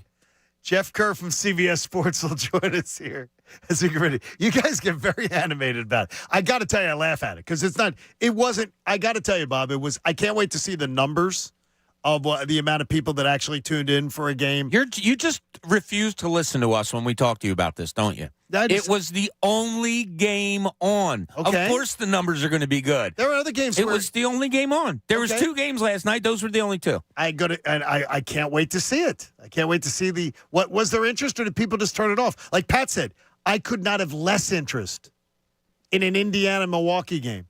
He couldn't have less interest in a Pelicans-Lakers game.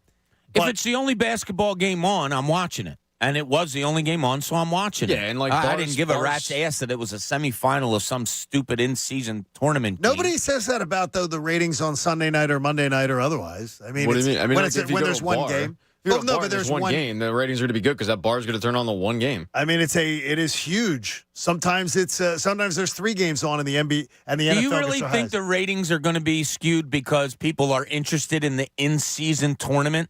I got to tell you, I do believe there were people that were interested in it. I really do.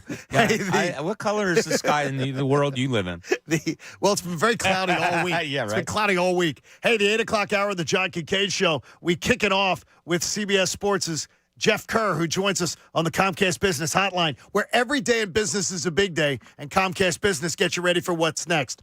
Mr. Kerr, first of all, welcome in on this Friday morning. I've got to say to you, though, is how much do you believe there is a hangover factor when teams play the 49ers? I mean, last year, 15 teams lost. Every one of them lost the week after they played the 49ers. Do you think there's something to that?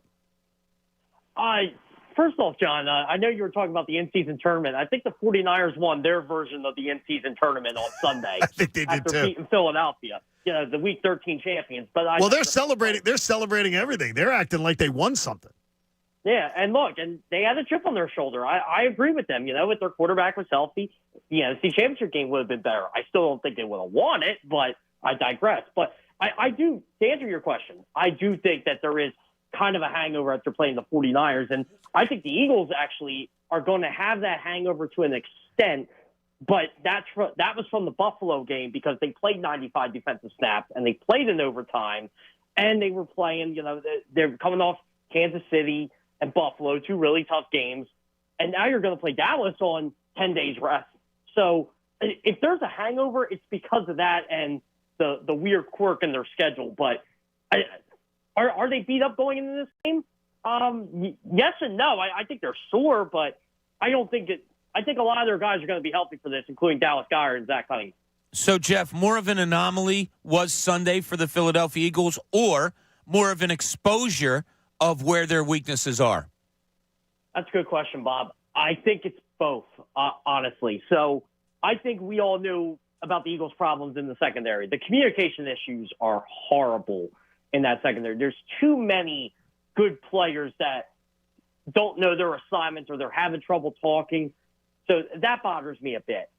But I also think it's an anomaly in the sense of, look, this team is still 10-2. They control their own destiny in the NFC. People seem to forget that. It's not like their season's over because they can't stop a quarterback. They haven't been able to stop a quarterback all year. And I think that's why everybody's kind of leaning toward Dallas in this game because of how well Prescott's been playing. But he doesn't even though he played well against the Eagles in the first game, there's always that play or two where you just scratch your head and you're like, oh, that's why Dak loses the big games. And I feel like people are just kind of they're not focusing on that. They're just focusing on the quarterback that is going to face an Eagles secondary that's allowed 27 pass touchdowns and 6 interceptions this year to just 6-6. Jeff Kerr from CBS Sports joining us here on the John Kincade Show. When you say communication issues on the defense, and I've heard people wonder whether the communication on the offense is really that good, sort of rate the communication with the coordinators right now, and is it a problem with both sides of the ball? So Sean Desai, I kind of stick up for because, look, he had a pair of twos on Sunday with his linebacker situation. He did. I mean, let's be real here. I mean, one of the guys isn't even on the team anymore. Christian Ellis, he's on the Patriots now. So that just tells you what he had to deal with. So, yeah, I wasn't surprised Nicholas Morrow got burned in coverage all day on Sunday. But now you got Shaquille Leonard in the fold. And I don't know if he's going to significantly help them, but he is a leader. He is going to help the defense in terms of leadership, in terms of just making plays on the football. I don't know if he'll help them that much in pass coverage, but he's going to help. And now you got that Cunningham back. Again, I still say the secondary is the biggest thing. You got an older Darius Slay, who's still having a good year. James Bradbury's been picked on a lot, although on Sunday he wasn't, which was kind of weird. Not a little bit, but, yeah. Yeah, not even once. Yeah, exactly. That's the guy that Deebo Samuel calls trash, and they only go after him. So I thought that was interesting.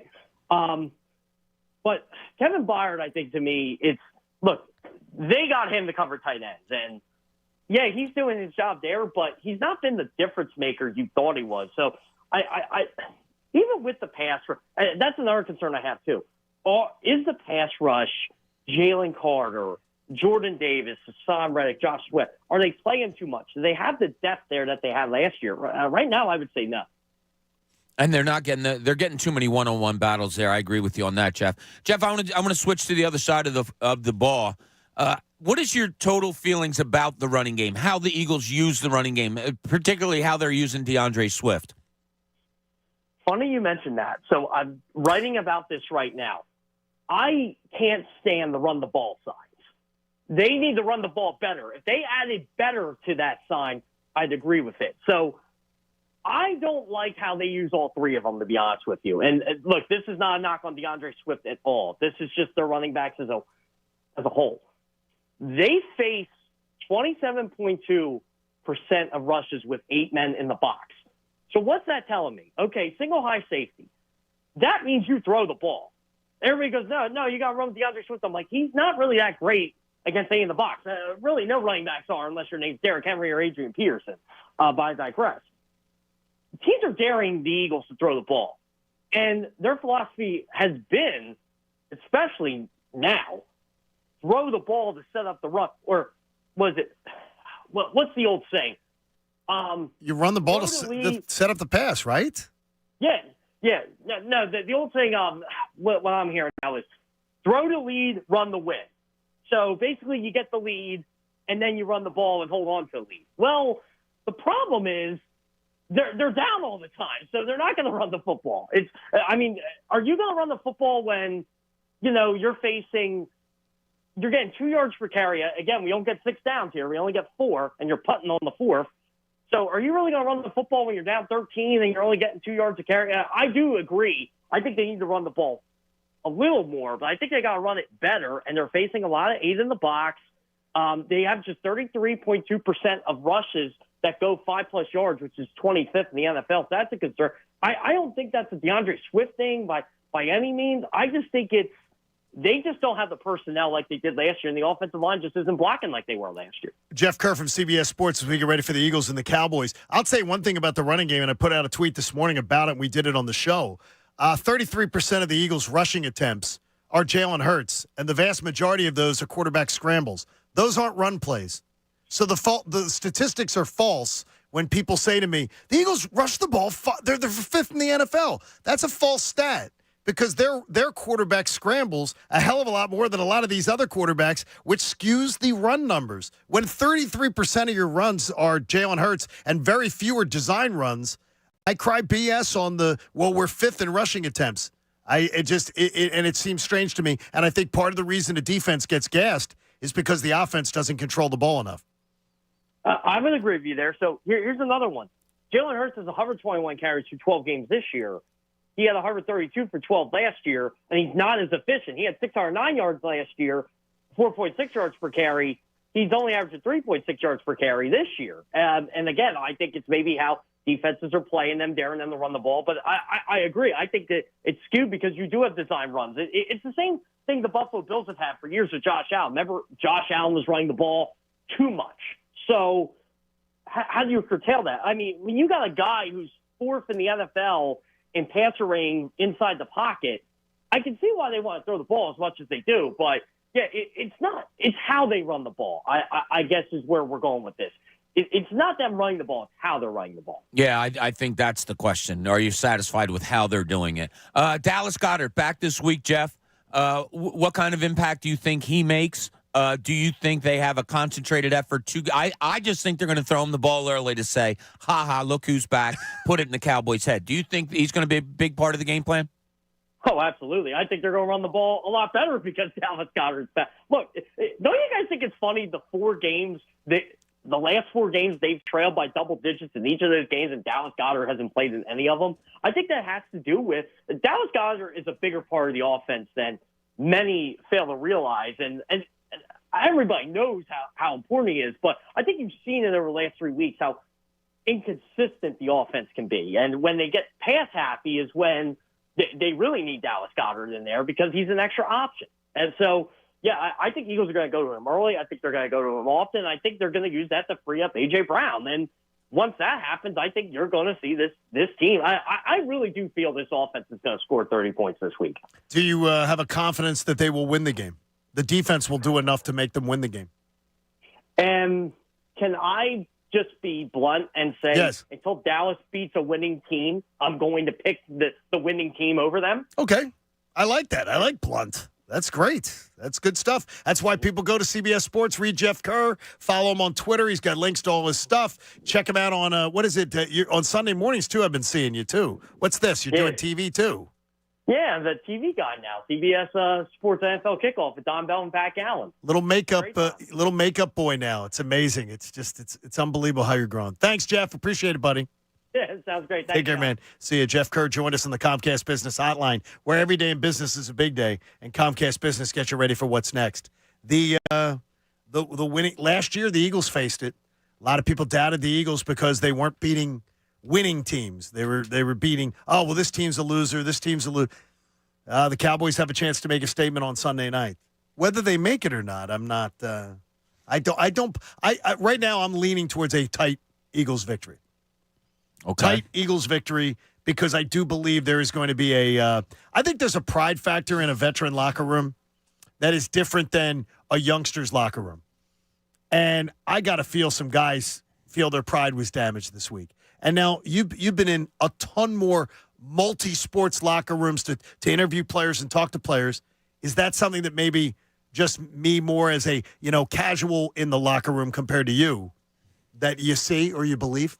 Yeah, unless pride can cover the middle of the field against Dak Prescott, I don't think that means anything. No, pride, yeah, I understand that. You don't want to lose like that. There's veteran players that haven't had that happen to an awful lot, especially over the last couple of years. I don't feel good about this game. I don't. I think Dallas puts up some point. I think the Eagles will score too. But, yeah, push comes to shove. I don't think if the Eagles need a big stop that they're really capable right now of getting that to win a game. Pat, you were positive earlier. You were pretty positive. You didn't make a pick. But I'm leaning towards an Eagles tight victory. Bob there doesn't feel good about it. Where do you feel? Yeah, I feel good with an Eagles victory. So you do? I think it's going to be close and give us a headache, but ultimately, yeah, they pull it out. Big scoring, up and down, or do you think the defenses play a little better than maybe expected? I think the defense will play better than expected because I think people expect terrible what you saw on Sunday. Yeah. But, I think you end up getting a timely turnover, kind of sways it. How about 2? Well, yeah, that's one thing I'm going to go. One, sure. I'm going over on the turnovers. I will go over 1.5 turnovers by Dallas Cowboys. I think the Eagles are going to get the ball twice. That could absolutely sway the game. And we haven't seen enough of that. No, Last year, the turnover margin was a huge thing for the Eagles. Yeah, when you take away Hassan Reddick, it gets a little scary of who is your playmaker on defense. And last year, though? Last year you had a ton of them. CJ. Yeah, but your two corners were playmakers also. Right. Your front line, obviously, with 70 sacks, were playmakers. TJ Edwards was a solidifying linebacker, but also made play. You had playmakers last year. Hassan Reddick is one. I just don't know who you can rely on this defense right now to say, yeah, they're one also. How much do you believe that C.J. Gardner-Johnson, Pat, could a case be made that C.J. Gardner-Johnson made the cornerbacks distinctly better than maybe they were? I don't believe that. So you don't? No, I think it's purely scheme. So it's purely the scheme? Yeah. People wishing that... Look, GJ was great, but... I thought he was fantastic. I would more, if I was going to make a case, I think I'd make it more that the corners made his year better. Really?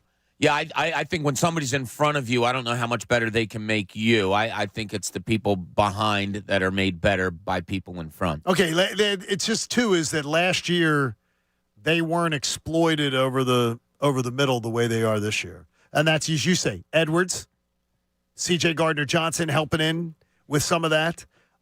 They were much better with that. And again, TJ Edwards thing, I've been told. And you didn't have to cover as long. Sorry, not to interrupt you. You're right. Yeah. TJ Edwards, I was told, wanted to sign with his hometown team. That when free agency came, that's what he wanted. Well, they offered the most money, and it's a hometown team. Yeah, no brainer. We don't know what the Eagles were willing to give him. It wasn't that. I can tell you that much. Yeah. For a team that's never valued linebackers, they ain't giving that much money. Yeah, I don't know if I mean, would you classify it as a mistake? It's a mistake. They let him go. They let him go. They let him go. When you're cutting someone that you started the week before, yeah, I think you've made some mistakes at the linebacker position. I think that's a pretty safe bet, John. Did they make secondary mistakes, or is it just injury? Secondary mistakes or injury? Well, Howie gets a lot of praise, and he gets a lot of praise on this show, but there were mistakes made. Yeah, there were a lot of mistakes made in roster building this year that maybe are haunting this team a little bit as they head and they try to compete in the NFC. We got a lot coming your way, plenty more in the Birds and the Cowboys. Honestly, right now, this has been a huge factor in the Nick Sirianni administration. I'm going to tell you what the number is, and all of a sudden, it's going in a different direction. Why, though? John Kincade Show here on 97.5, The Fanatic.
Philadelphia.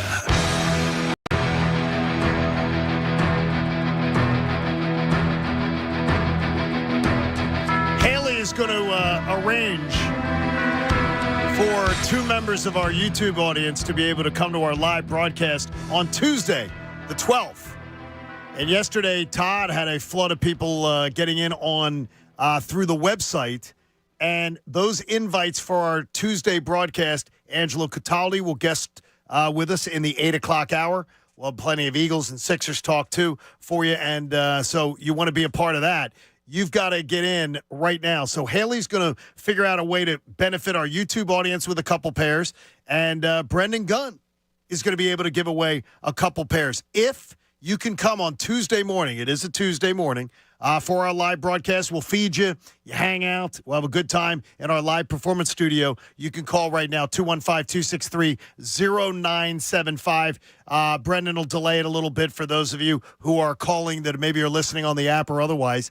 We look forward to seeing you on Tuesday morning in our performance studio.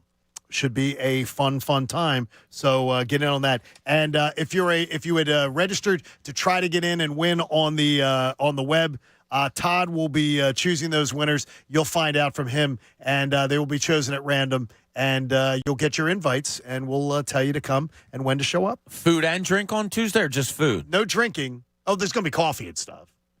But Irish coffee? It's going to be the holidays. I think we need a little morning cheer around I don't think we're allowed to do that, but if somebody wanted to bring in a flask, we're not frisking people. We are. Yeah, if we've had Pat's drunk not people allowed. there before. Yeah, we've had it. We had like there's a station down the hallway that kind of like built their reputation on funny stuff like that. I got the contact high the one day from the one guy came in from, man. Yeah. I swear to God. I thought it was on Hayden Asbury. Who was that? Was What that do you say, Cheech?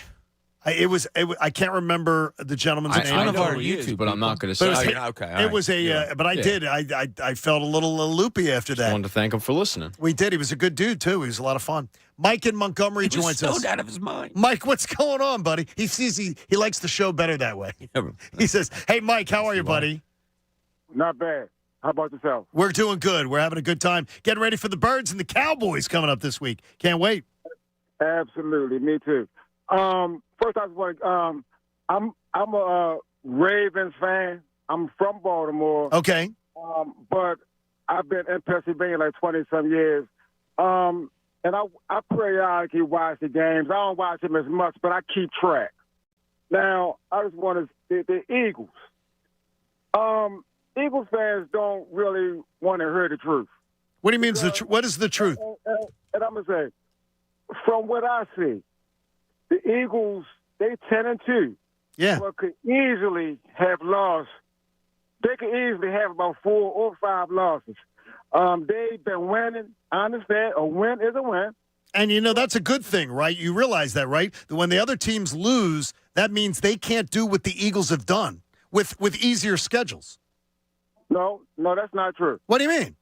Because, like I said, they've been winning only because of a missed touchdown catch that hits somebody in the hands, a missed field goal, and you need that in sports. Again, a win is a win, but if you realistically look at what's been happening, that San Francisco game was coming. I mean, I was telling people, y'all going to lose, y'all winning, but it's not. It was their second loss of the year. Again, you must not be hearing what I'm saying. No, I'm hearing. You winning, but it could have easily went the other way if not for a few mishaps. But what do good teams do? What do good teams do? They find ways to win and not lose. And they played a tougher schedule than many of their competitors. That is true, but I'm just realistically. The team did find a way to lose. That is true. Find a way to win. But if things went a little differently, it would have. And let me say this, and I'm gonna let you go. Thank you, buddy. Hold on. Let me say this real quick. Y'all not real confident in your team, and I'm gonna say this why. Because now I said I was a Ravens fan. You can't be confident in your team. Wait a minute. No, I'm realistic. No, I'm not. I'm real. I said I was a realistic fan. But let me say this: the Eagles, y'all rooting for this first round bye, and I'm gonna tell you why. Y'all afraid of your team going on the road. And I don't think anybody's afraid. You're making grand statements there. Appreciate you. But you're making grand statements. Who doesn't want a first-round bye? Everybody wants the bye. The Ravens want the bye. Yeah. I mean, who wouldn't want the bye? I mean, it's what you fight for. You'd rather play at home and you'd rather have the 2-win scenario. I don't know any team that wouldn't want that. And the Ravens absolutely would want it. But, like, if he's a Ravens fan and he's objective, he can't be confident in his team. I mean, come on. The Ravens are, choke artists. I mean, they're a team. There's teams that have to overcome it. I never understand the idea when people say it's a critique that you played a tight game and you won. You found a way to win. When that's the other teams are finding a way to lose. So I don't understand why that would be a negative. Your team's losing more games because they're finding a way to lose games. You're finding a way to win games. And by the way, you have the best record. You have the most wins against winning teams in the NFC. So you're not playing a cupcake schedule. You're battling. And I think that's a good thing, Bob. I don't think it's a negative. Yeah, there's two ways of looking at it. I mean, are you winning smoke and mirrors? Are you just good enough that you can overcome the things that you aren't very good at right now, which seems to be some secondary play, middle of the field, linebacker play. That's too many lists. Not too many on that list. Oh, yeah, right? But, he's kind of an outsider looking in saying, oh, you're lucky to win, you're lucky to win. I'm not going to say he's totally wrong. I mean, how does Valdez-Scantling not make that catch? How does, Dak Prescott step out of bounds there when he's, half a yard away? There's things that have gone in the Eagles' favor, but good teams, like you said, John, make things go in your favor. You know what someone will say is, Pat, is Dak's going to Dak. His fourth quarter, when they played the Eagles, his fourth quarter passing rating was the worst in the NFL. Yeah, out of 32 starters. I hope it continues. I mean, you could look at the Super Bowl and go like, all right, well, how does Jalen Hurts fumble the ball? How do you leave people wide open? Like, how does the punter? That's sports, man. Right. Like, that's literally sports. Close games happen. Would you rather every team lose those games? Yeah, I don't understand the logic. Like, yeah, of course you can go either way. I mean, I'd love it if the Eagles were trouncing every single opponent. They're not, but at the end of the day, I mean, they're 10-2. I'm not going to be complaining about that when I don't know how many teams in the league want to be 10-2 right now. I think every team 31 would want to be 10-2. Okay. Yeah, I think that's Pat. That's good math on your part. Thank 31. You. I appreciate it. Would want to be. It just doesn't seem smart to me. Here's one thing though that is a little strange stat. You know how great Nick Sirianni's teams have been in the NFC in time of possession? In his tenure, number 1 in the NFC, time of possession. Yet in the last 5 games, they're 2-3. They don't have a 2-3 stretch in his tenure until right now. Now, when facing the better teams, does that tell you that they're not able to bully the opposition the way they are the easier teams? Yeah, you're not getting big leads. And if you don't have big leads, you're not running the ball constantly. And when you're running the ball constantly, you take time off the clock. It's like you said earlier about some stat that you gave. Like, stats can be skewed like the 33%, in so many different ways. The Eagles' rushing attempts. We're 5th in the league in rushing attempts. No, you're not. It's 33% is your quarterback scrambling the majority of the time. Those are not run plays. Those are failed pass plays. I mean, numbers can be skewed. And, Bob, I've been known to skew them. It's been talked about, yeah. I've been known to skew them. Yeah, we've had many discussions about that. Time of possession, if the Eagles were a quick-hitting, big play scoring team, you don't worry about time of possession that much. With this team, because of the defense, and let's not forget, defense got the other teams off the field a lot last year with all the sacks they had. So this team, though, with the holes that you do have defensively, time of possession is probably more important than it was last year. Hey, Pat, you were a little upset with the Christian Ellis move yesterday. I honestly, I would have driven Christian Ellis to Philadelphia International Airport. I would have brought him to Wilmington and put him on an Avello flight. But, I mean, you seem like you're upset that Christian Ellis is gone. Did you not see enough? Did you think, you got to see more? Well, look, he did not play well. I'm not here to tell you that. He's terrible. I'm not here to tell you that he played well at all. My big issue is He was like the darling of the training camps and the preseason and stuff like that. Like he was the guy that was getting hyped up. He was like the diamond in the rough that you kept hearing about. Was Christian Ellis this and Christian Ellis that? And my big issue is they just let a 24-year-old go who had starter experience in the NFL, albeit on your team, but he had starter experience, and you try to pass him through waivers. What does that tell you, though? But no. What tells me is when 6 teams claim him, what did you think was going to happen? Like, you tried to pass him through waivers. Did you think you were going to get him through? He's got starter experience. He plays linebacker. He can play special teams. Did you really think that Christian Ellis was going to pass through waivers and you were going to get him back? 6 teams claimed him. He's a very popular waiver claim. So it's idiotic to me with a team that has linebacker issues and you want to develop guys and you started this guy that all of a sudden you release him and try to pass him through waivers. That's idiotic to me. I think, and I'm getting way too hyped up over Christian Ellis. I was say, wow, Christian Ellis really brings out the passion in you. There was no one else on the roster that they thought, okay, we can sneak this guy through waivers. Christian Ellis is it. I think it tells you, Pat, that's what they think of Christian Ellis. Maybe. I think it tells you that they watched it. Last week, by the way, he had one of the worst scores that Pro Football Focus can give out. Well, that ain't good either. Ass about Pro okay. Football Focus. Okay, he was terrible. He wasn't good. He was terrible. No, that's the thing. Like Pro Football, the eye test tells you he was bad. But he's 24 years old. He's young. At the worst, he can play special teams. But to get that starter experience, to be that young in the NFL, you're not getting that guy through waivers. You're just not. He's cheap. He's young. He's got experience. And he comes from here where a good organization. Too, but not with linebacker. No, not at all. And, like that's my problem is like this organization's constantly looking for linebackers, so you try to sneak him through waivers instead of anybody else. I mean, I'm sorry, but like, do we need Albert O? What's Albert O giving me? Anything? Rashad Penny? But does that not doing anything? They targeted him once last week. Oh, nice. Well, thank God. Does it not tell you what they think of Ellis? Target. They've seen him. They've had him in the building. They've seen him in film sessions. They've watched him on the field. It's still. I mean, I got you. I mean, I understand what you're saying. When you go from starting one week to being trying to sneak a guy through waivers.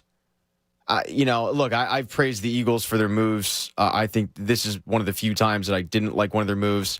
I just don't get the logic of it. Like, Greg Ward's brought back. I didn't even know he was still playing football, but damn, he's back on the practice squad. Like, there's moves that they make, and I just go like, that's surprising.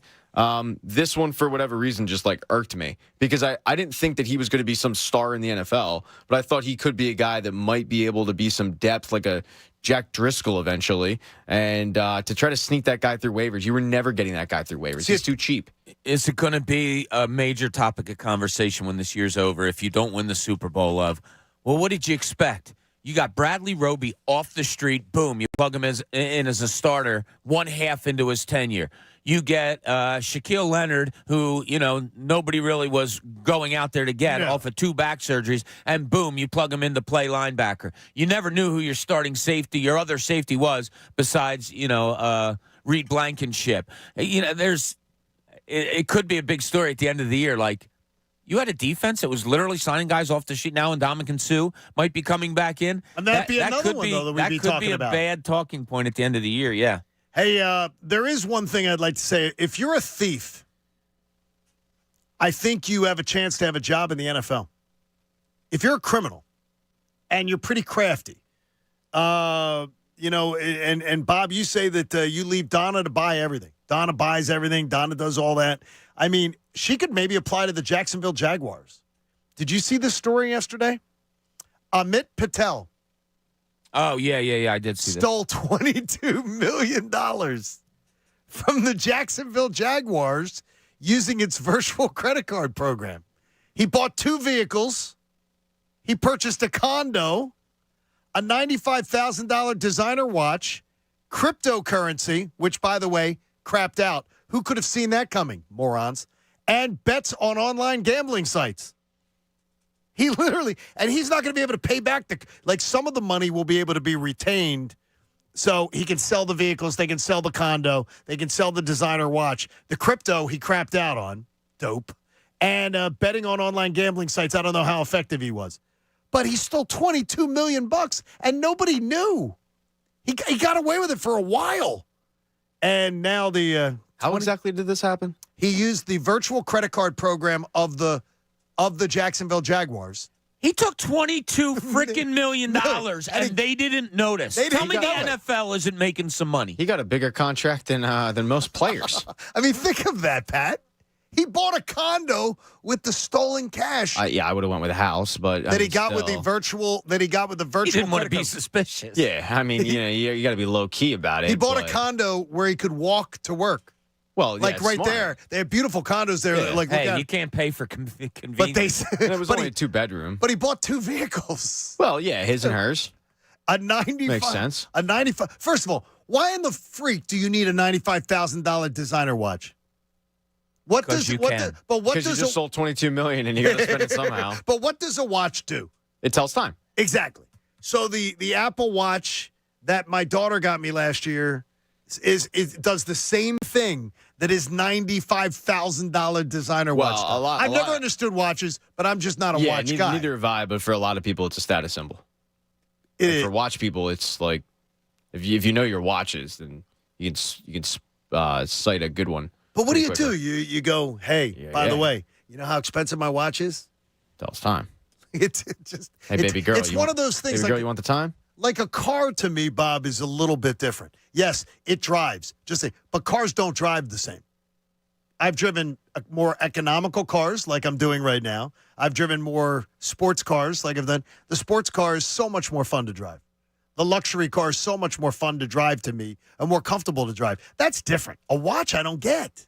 I'll let you know if I ever drive a luxury car what it's like. Yeah, yeah. People wear the watches for show. I've never worn a watch. I'm not a real showy guy. I don't care what kind of car I drive as long as I can afford it. I like yeah, Yeah, it's the I'm probably the wrong guy to talk to about $95,000 watches or cars. Yeah, I mean, he's buying the cars though. So if you want to apply to the Jacksonville Jaguars, I would imagine they're going to put you through a real test now to make sure you're not a thief. He could be facing a ton of time in jail. $22 million of stealing. Yep. Yeah, he should. And he's going to be. He's going to be facing that. Doug Peterson said he had no idea what happened. He had no idea. Why would Doug know? I'm teasing. If anyone's asking Dougie, but okay, it makes sense. Doug said if they fire Patel, he's going to just sit out a year and then wait for his next job. So he worked. Just to understand this, he worked for the team. Yes, he has a team issued credit card.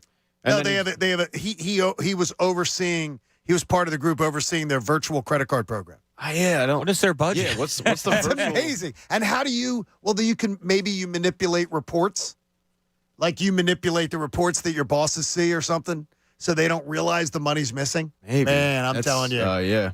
All right, we do have something on the show though. Somebody's birthday's tomorrow, and we didn't know it, but one of the spies around the show did know it. Brendan Gunn's got a big birthday tomorrow. He's got a birthday joining us tomorrow. Does he? Yes, it's Gunn's birthday. We didn't even know that. Well, how old is he going to be? I'll let him say it. It is what it is. I mean, he does. He's a guy. Nobody cares. He doesn't look 24, 50. 25? He'll be 30. He doesn't look 30. B. Gunn's going to be 30? Yes. Brendan Gunn. He wasn't real motivated leaving high school. He doesn't look that age. He looks young. Yeah, he does. He looks vibrant. And he works his ass off for this show. So I wouldn't go that far. I would not go that far. Happy birthday. We have a huge birthday this weekend now that you brought it up. Also, upstaging Brendan Gunn's? Yeah. What? On Sunday, my youngest child, Jenna. She's legal, right? Turns 21. So congratulations to Brendan and Gunn. Hopefully, if I can stay awake, I'm going to meet her at midnight on Saturday night at an establishment near our house. I think that's and awesome. Have her first legal drink with her. I've got both you beat. What's that? Because today, Jack turned the big 5. Jack's 5 today. He's a whole handful. Right. Oh, my God. Birthdays are just incredible on this show right now. Yeah, having a big Spidey party today. Oh, it is Spidey? Yeah, we're Is Spidey showing up? Well, no, but... Well, I didn't know if you went with the Spidey. He's fighting crime. Oh, he is. He's out there fighting busy. crime. I mean, do you want... Wait, in this city... Do you want Patel to start stealing more money? And in this city right now... where the hell was Spidey on Patel? As long as Krasner's in office, he's busy. Spidey's like, I can't do birthday parties anymore. Yeah, sorry, kid. We saw Save me a cupcake. Now, it's funny is that one of we have like 5 neighborhoods in one community, and in one of the neighborhoods, the kids had Spider-Man show up for their birthday party, And I heard the moms were all very, very interested in Spider-Man. The moms really enjoyed seeing Spider-Man come to the party. So congratulations, Brandon. Congratulations to Jenna, 21. Yeah. Your youngest there, and to Jack at 5. Our kids get older. We do not. All right, I'm adding something to the Wawa order. So this is what you're going to need to know in the 9 o'clock hour to win that $50 gift card. You get an orange bag, the orange bag of barbecue Hearst chips. I need the one that's the old school orange. So you have that sort of crinkly burnt orange look, the orange bag of barbecued Hearst chips. If you know the entire order from the 6, 7, and 8 o'clock hour, you can win a $50 gift card during the 9 o'clock hour when we tell you to call, because Wawa's got you covered with gift cards for everyone on your shopping list. Happy holidays from our friends at Wawa. Bob's got a great philosophical question we're going to get into in the 9 o'clock hour. Have a little bit of fun as we get ready for the Eagles and the Cowboys. But I need to know if you're still hungover from the Sunday loss against the 49ers. Because if you are, I think Pat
Official home of the Sixers, Flyers, Union, and the best Eagles talk in Philadelphia. 97.5, The Fanatic. Now, back to the John Kincade Show on 97.5, The Fanatic, Philadelphia. There we go. We tick closer and closer to a huge, huge showdown with the Dallas Cowboys, and the Fanatic's going to be all over it. I mean, even after the best show ever ends today, you stay with the Fanatic all weekend long, and you're absolutely going to love the coverage as we get ready for the Birds and the Cowboys. And it's going to be interesting to watch how this whole thing shakes out. And there's a lot of different opinions. And I asked people earlier, and if you wanted to jump in, you can, at 610-632-0975. If you've still got that sort of hangover from the San Francisco game that's affecting your confidence or your energy going into this game. I don't think Pat Egan's he's not going to allow you to have the energy be affected. The confidence, though, Bob, you made good points earlier. You're not feeling good about it. Now, so Andy wants to know, is Bob very negative on this game or just feels they could lose a tight one? Because there's a big difference going into a game, because I'm not going to be bothered by if they play well and lose a tight game. I'm going to be okay with it. Well, there's three ways I see this game could play out, as I said earlier. One, the Eagles get blown out. Two, the Eagles lose a close one. Or three, the Eagles win a close one. What do you I don't see think as the most Eagles likely? are going down there and blowing out the Cowboys. I think the Cowboys are going to put up enough points to not get blown out. I think the Eagles lose a pretty close game. I do. That's hard coming back after a game like that. They're physically, they got manhandled on a day where you were playing your third game in 13 days. I mean, you're almost starting fresh now, which might be a good thing, but Dallas is really good at home. Dallas can score a ton of points. I didn't love this game before the season started. Right. Nothing that's happened over the last, few days has made me more confident. So, yeah, I think the Eagles go down there and lose a pretty close game. So, I mean, how will that make you feel, though? Like, to me, because maybe we have different opinions on this. I always feel the same, John. You know that. So a loss is a loss is a loss? No, it's is it going to showcase? Here's the biggest question to me. Does this game showcase what San Francisco did in pointing out what the Eagles' problems are defensively? I mean, is Dallas going to run all over them the same way that San Francisco did? Are they going to mop up the floor with that defense? Is that what the Cowboys are going to do? If it is, it's mightily concerning. Mightily, especially because those are the two teams in the NFC that you're going to have to probably go through to get to the Super Bowl. So problematic to a big time, yeah. If they keep Dallas to 31 points, considering what Dallas has been rampaging through people, especially at home. Now, that's a lot of bad opponents they've been beating up on. But still, you score 40 in an NFL game, I don't care who you're beating. That's impressive to me. That's an impressive number that people will want to talk about. So if they held Dallas to 31, like 10 or 11 below their average the last month, and lose a tight game 31-28, that might make you feel a little better. Or not? I don't. It's going to have to be the eye test. Why did Dallas only get 31? Did they fumble the ball? Did they not convert? What if you forced turnovers? Because the thing is, to me, I'm calling for 2 turnovers on Sunday night. I believe the Eagles will turn them over because Eagles-Cowboys games tend to have turnovers in them. For whatever reason, that's just something that's sort of been a hallmark of the Eagles and the Cowboys. Maybe because it's such a nasty rivalry that plays into it. But I can't. I can't believe. I'm not going to believe that the Eagles won't answer that terrible, and I'm saying effort that I sat through. That they're gonna answer that terrible effort because it was a terrible effort. They're good. I think they'll be better on Sunday. Yes, I don't think there's much question of that. It's a simple fact of you can't be that bad again. I don't think. Also, I don't think Dallas is as good as San Francisco, so they won't make you look as bad as San Francisco made you look. But yeah, where the Eagles were exposed, if Dallas is able to do that frequently, easily, often, however you want to state it, that becomes questions now become major concerns. I got to ask you about the word exposed, and then I want Pat to chime in on this too. When I hear the word exposed, I always think about exposed means something is not good. But okay, this is a surprise. Pat, are you sure? Yeah. We're going to Big 88? Yeah. On the phone right now on the Comcast Business Hotline. Why would I lie about that? You're telling me Eric Lindros is on the phone right now? I would lie about you picking him, but I don't lie about Eric Lindros. Eric Lindros joins us on the John Kincade Show. Eric, good morning. What's going on, man? I'm feeling exposed. You're feeling a little exposed? All right, now, Bob's not confident in this Eagles game. I know you are. You got to be confident, right? Say that again? Bob's not confident on this Eagles game right now. I know you got to be, because we could line you up out there at linebacker. I think you'd have a few snaps in you, right? You know what? It looks like fun, but I don't think no. it was just a real bad week for them last week, and I don't know. They're much better than what they showed against Sanford. Eric, how do you come back? How do you come back from the bad week though in sports? I mean, you or the bad game or a bad stretch of games. How do you shrug it off, and how do you not have that hangover?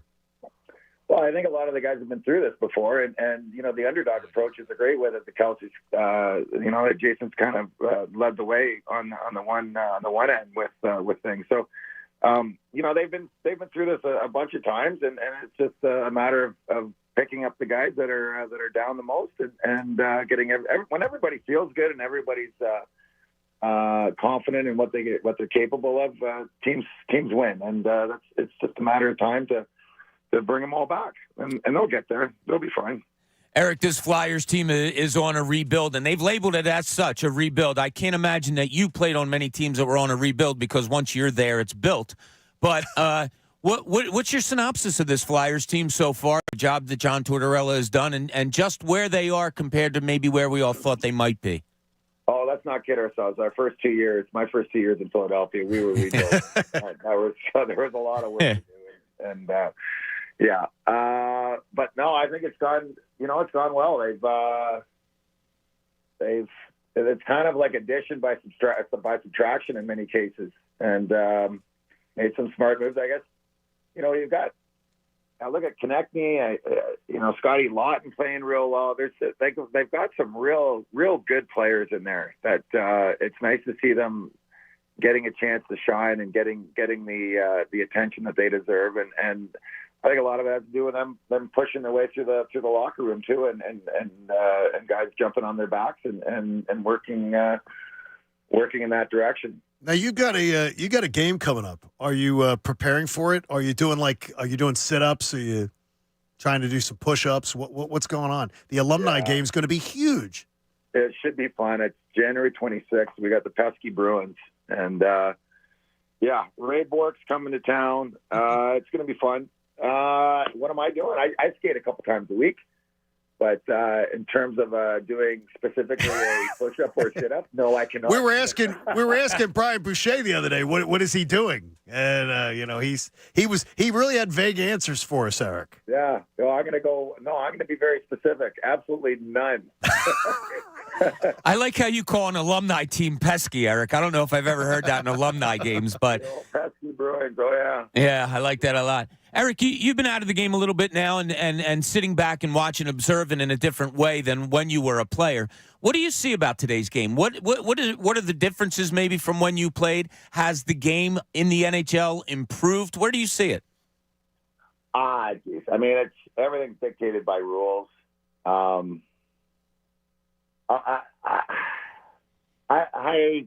can't get fined for an answer, Eric. You can tell us anything you want. Nobody can fine you. The game is it's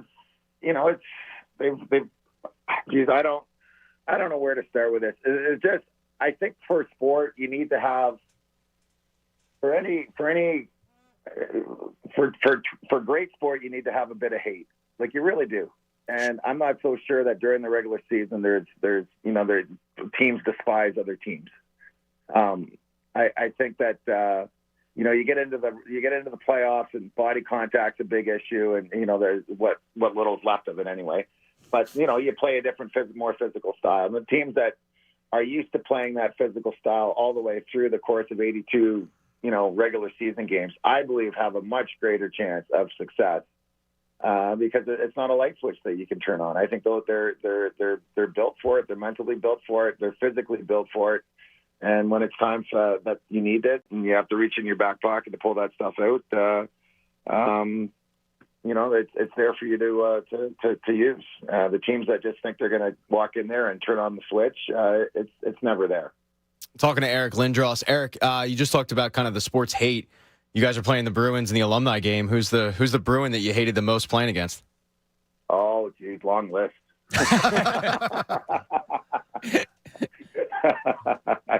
I don't know. I don't recall. We always got into Boston was always good, right? Like they just were. They're just when Ray Bork's on a team, they're always, they're always good. And you're out against Ray the whole afternoon. You can go in there. They'd have afternoon games where they said that they were struggling, and they black out the curtains. They have the blackout curtains at the rink, and they would try different things all the time. They were an interesting organization to play against. But anytime Ray Bork again is on the ice, Cam Neely, that whole crew, it was a challenge. Check out PhiladelphiaFlyers.com for more information on how you get tickets, and you can be a part of the alumni fun game. It's going to be a great, great time. Eric, I got to ask you something, though. You grew up sort of under the scrutiny of, like, the public eye. As a young man, before you even started your NHL career, people knew your name. How does, now that you're, you see young kids growing up and you get to be a part of that, how did that affect you? And do you think it was a good thing or something that was a bit of a struggle at times? Well, I think you live and learn with it all, but I think also that, the way that things went in the past, the media was controlled by a certain few. And if you had your hooks into somebody media-wise, it was things are different. Sure. There's a lot more. People just trusted the media, whether it was true or not what that person was writing. There was a lot more trust at that particular time. Yeah, now you shouldn't trust any of us. Well, it's tricky. It's just magnified. It's a bit of a scary time, but I think, and I look at, I've got young kids that are 9 and sure, my twins are 8, and it's nervous what they're exposed. It's nerve wracking what they're exposed to. But in terms of going and playing, you can pretty much, you can insulate yourself, I think, and you still can a little bit with just staying away from it. The more you're away from it, the more you're not tempted to respond. And there's always going to be some pricks out there and some people that don't have they just don't have a clue what's going on, and they love to, and they're generally the ones that talk the loudest. So just to ignore them is great, and to move on and spend energies where you only have so much energy in a day, and if you can spend it on what you really want as a person, then that's you're ahead of the game. Eric, what's your favorite memory of playing hockey? I know you grew up playing it from a young age, and I'm not just talking about time here in Philadelphia, but when you think about playing hockey, what's maybe one of your favorite memories?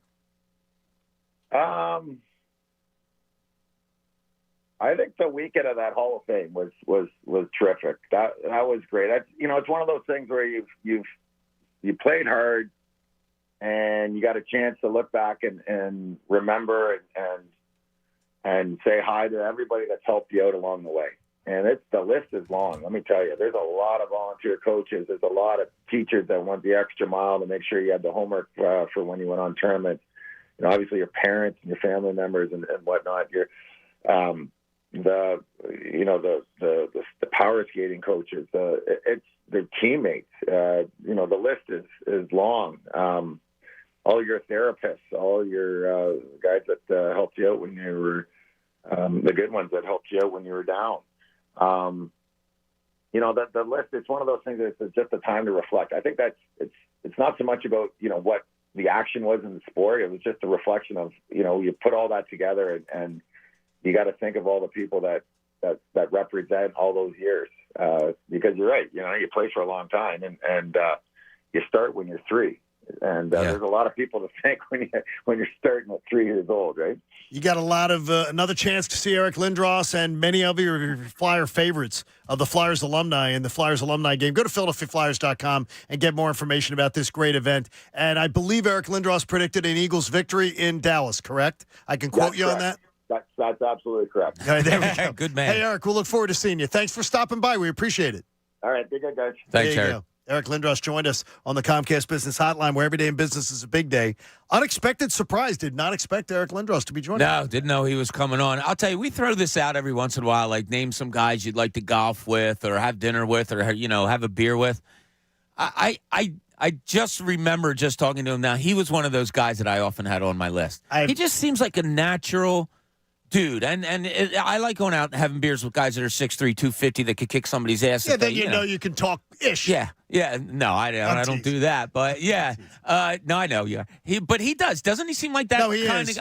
I know. I interviewed him a couple of times. In a scrum when I covered the Flyers a few times back in the day, but never really sat down and had a one-on-one with him. But he always did come off that guy to me. Watching the way teammates interacted him, liked him, respected him. Obviously, his game was Hall of Fame worthy. But yeah, he was just he was a dude to me. Like all right, normal dude. Yeah. And he also put his body out there for this organization in this city. Yeah. He was Ovechkin before Ovechkin was around. I would say so. Pat, I've always thought that was the comparison. Yeah, he was this dominant power forward that would just wreck dudes. Had no problem throwing the body around. You couldn't stop him. He was so big, so strong, so physical, so gifted. He was a force. Yeah, he was. I wish the injury situation had treated him kinder. Jerry in Bristol joins us. Jerry, good morning. You're on the Fanatic, and you are a Cowboys fan. Yes, sir. I appreciate you joining us. How you doing this morning?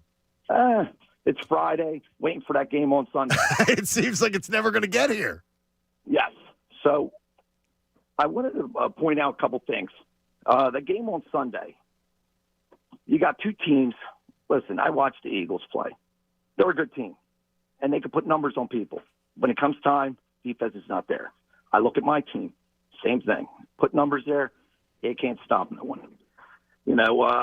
What I did notice on some of the stats here, looking at their games, the New England game, first game of the season, you guys struggled. Like most of the games this year, they were very tight to the Eagles. Yeah. Okay. Is there luck? There's luck on both sides of the ball. We all know that.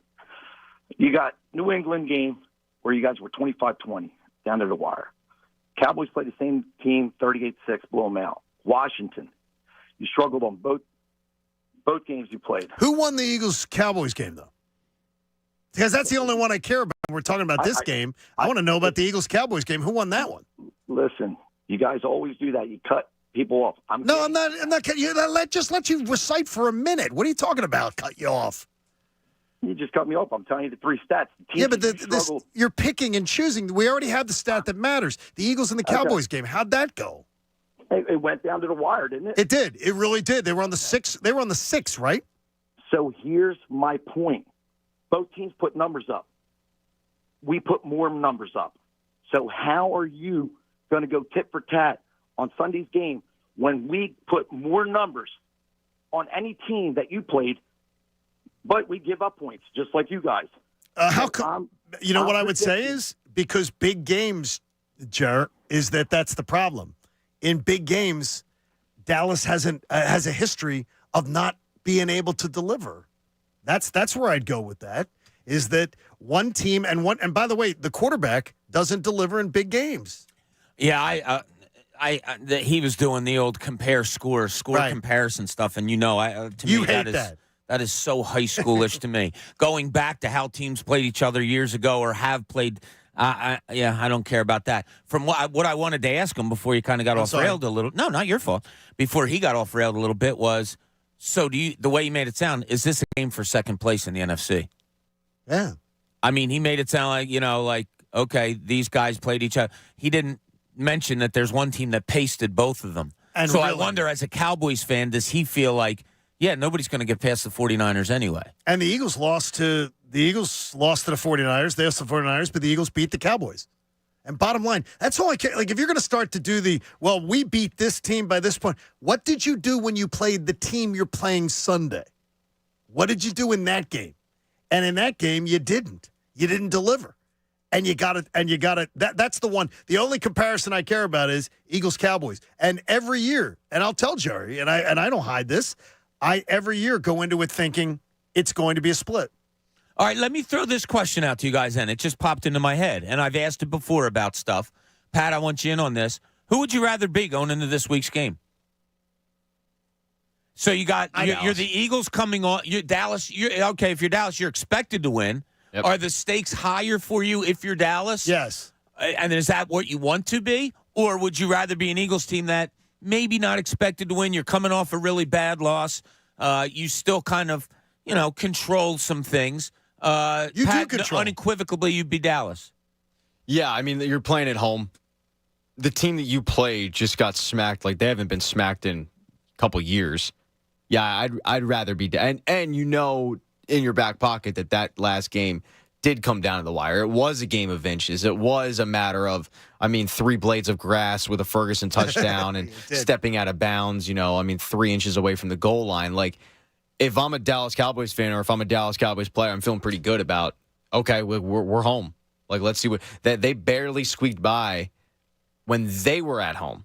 The Eagles. This is must-win for Dallas, right, it is, Pat? It is, but I'd still feel pretty good. And one of the reasons why I feel pretty good is because of what happened on Sunday. But as an Eagles fan, I feel pretty good based on I don't think they lose 2 games in a row.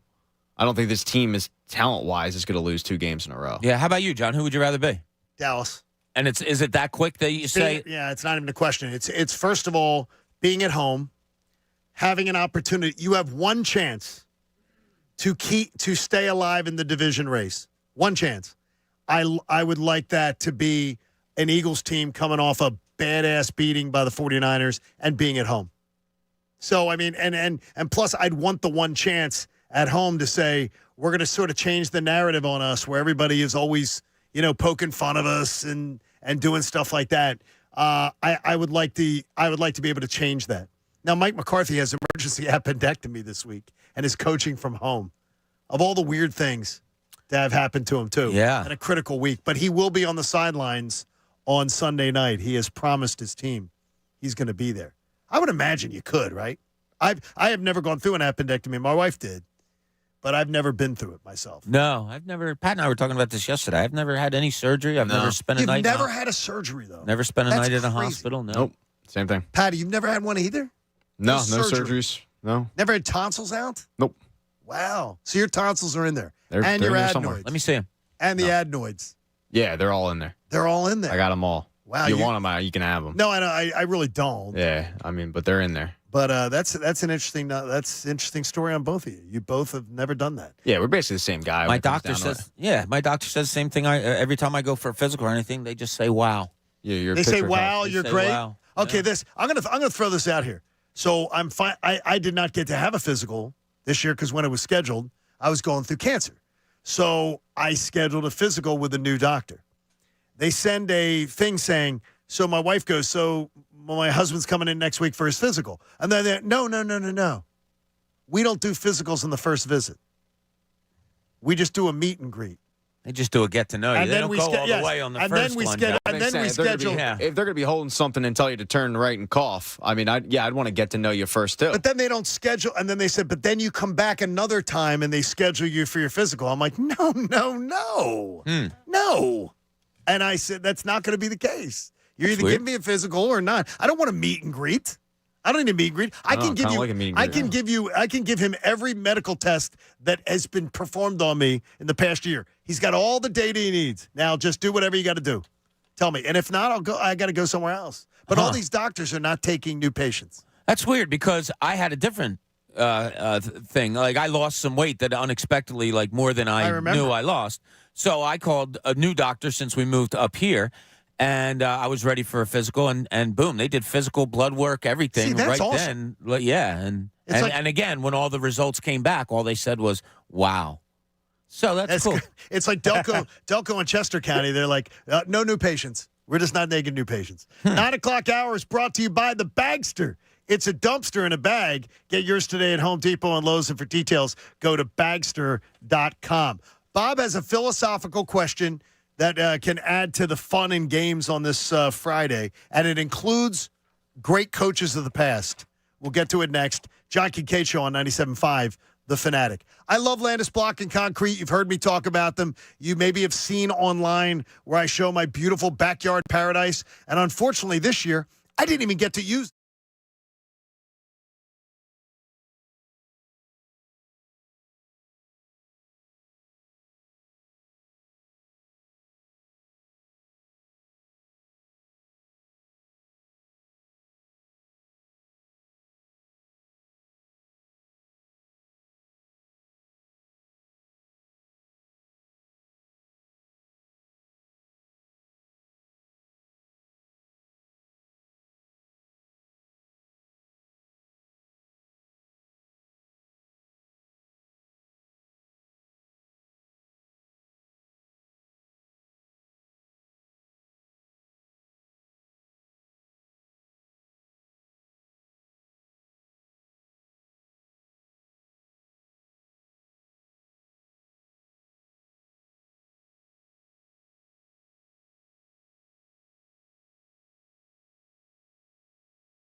5 The Fanatic, Philadelphia.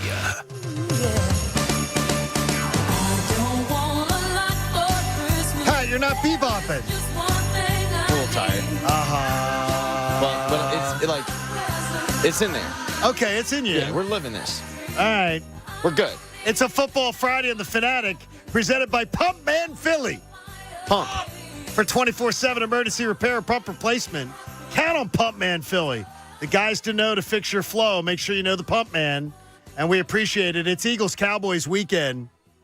Dylan McKinnon said he's already back there. He's already in there getting ready for best show ever, and he's like, it's an Eagles. He's all eagled out. Dylan's like the backbone of this place. Yeah. Yeah, but he's trying to bully. No BS. He's the backbone of this station. I think he's trying to bully, though, Ray Dunn. Yeah, he should bully Ray Dunn. He said flat out, he goes, I want you talking union, fusion, the fusion, and other things today. He goes, because I want best show ever talking Eagles. We're going to talk Eagles all day. Look, when you're Dylan, I mean, it's he was working at the station when Ray Dunn was in diapers. Like I mean, seriously. What Dylan, jersey does he have on today? He's wearing Jason Kelce. Is it Kelce or Brandon I don't Graham? know. I'm It's guessing. either Kelce or Brandon Graham, one of them. We'll check. He's going to go check. Bob, the reporter, always investigative journalist Bob Cooney needs to get to the bottom of this and find out what jersey D-Train's wearing. Well, here's what we need to know. Did you Brandon Graham? I thought it was Brandon Graham. We get to the bottom of the stories here on the Fanatic. All right, 215-263-0975. 215-263-0975. If you know the Wawa order, Brendan will make sure in his last day in his 20s, he will make sure that he has, given you a chance. If you're listening on the app or you're watching on YouTube, that you'll have a chance to call in too.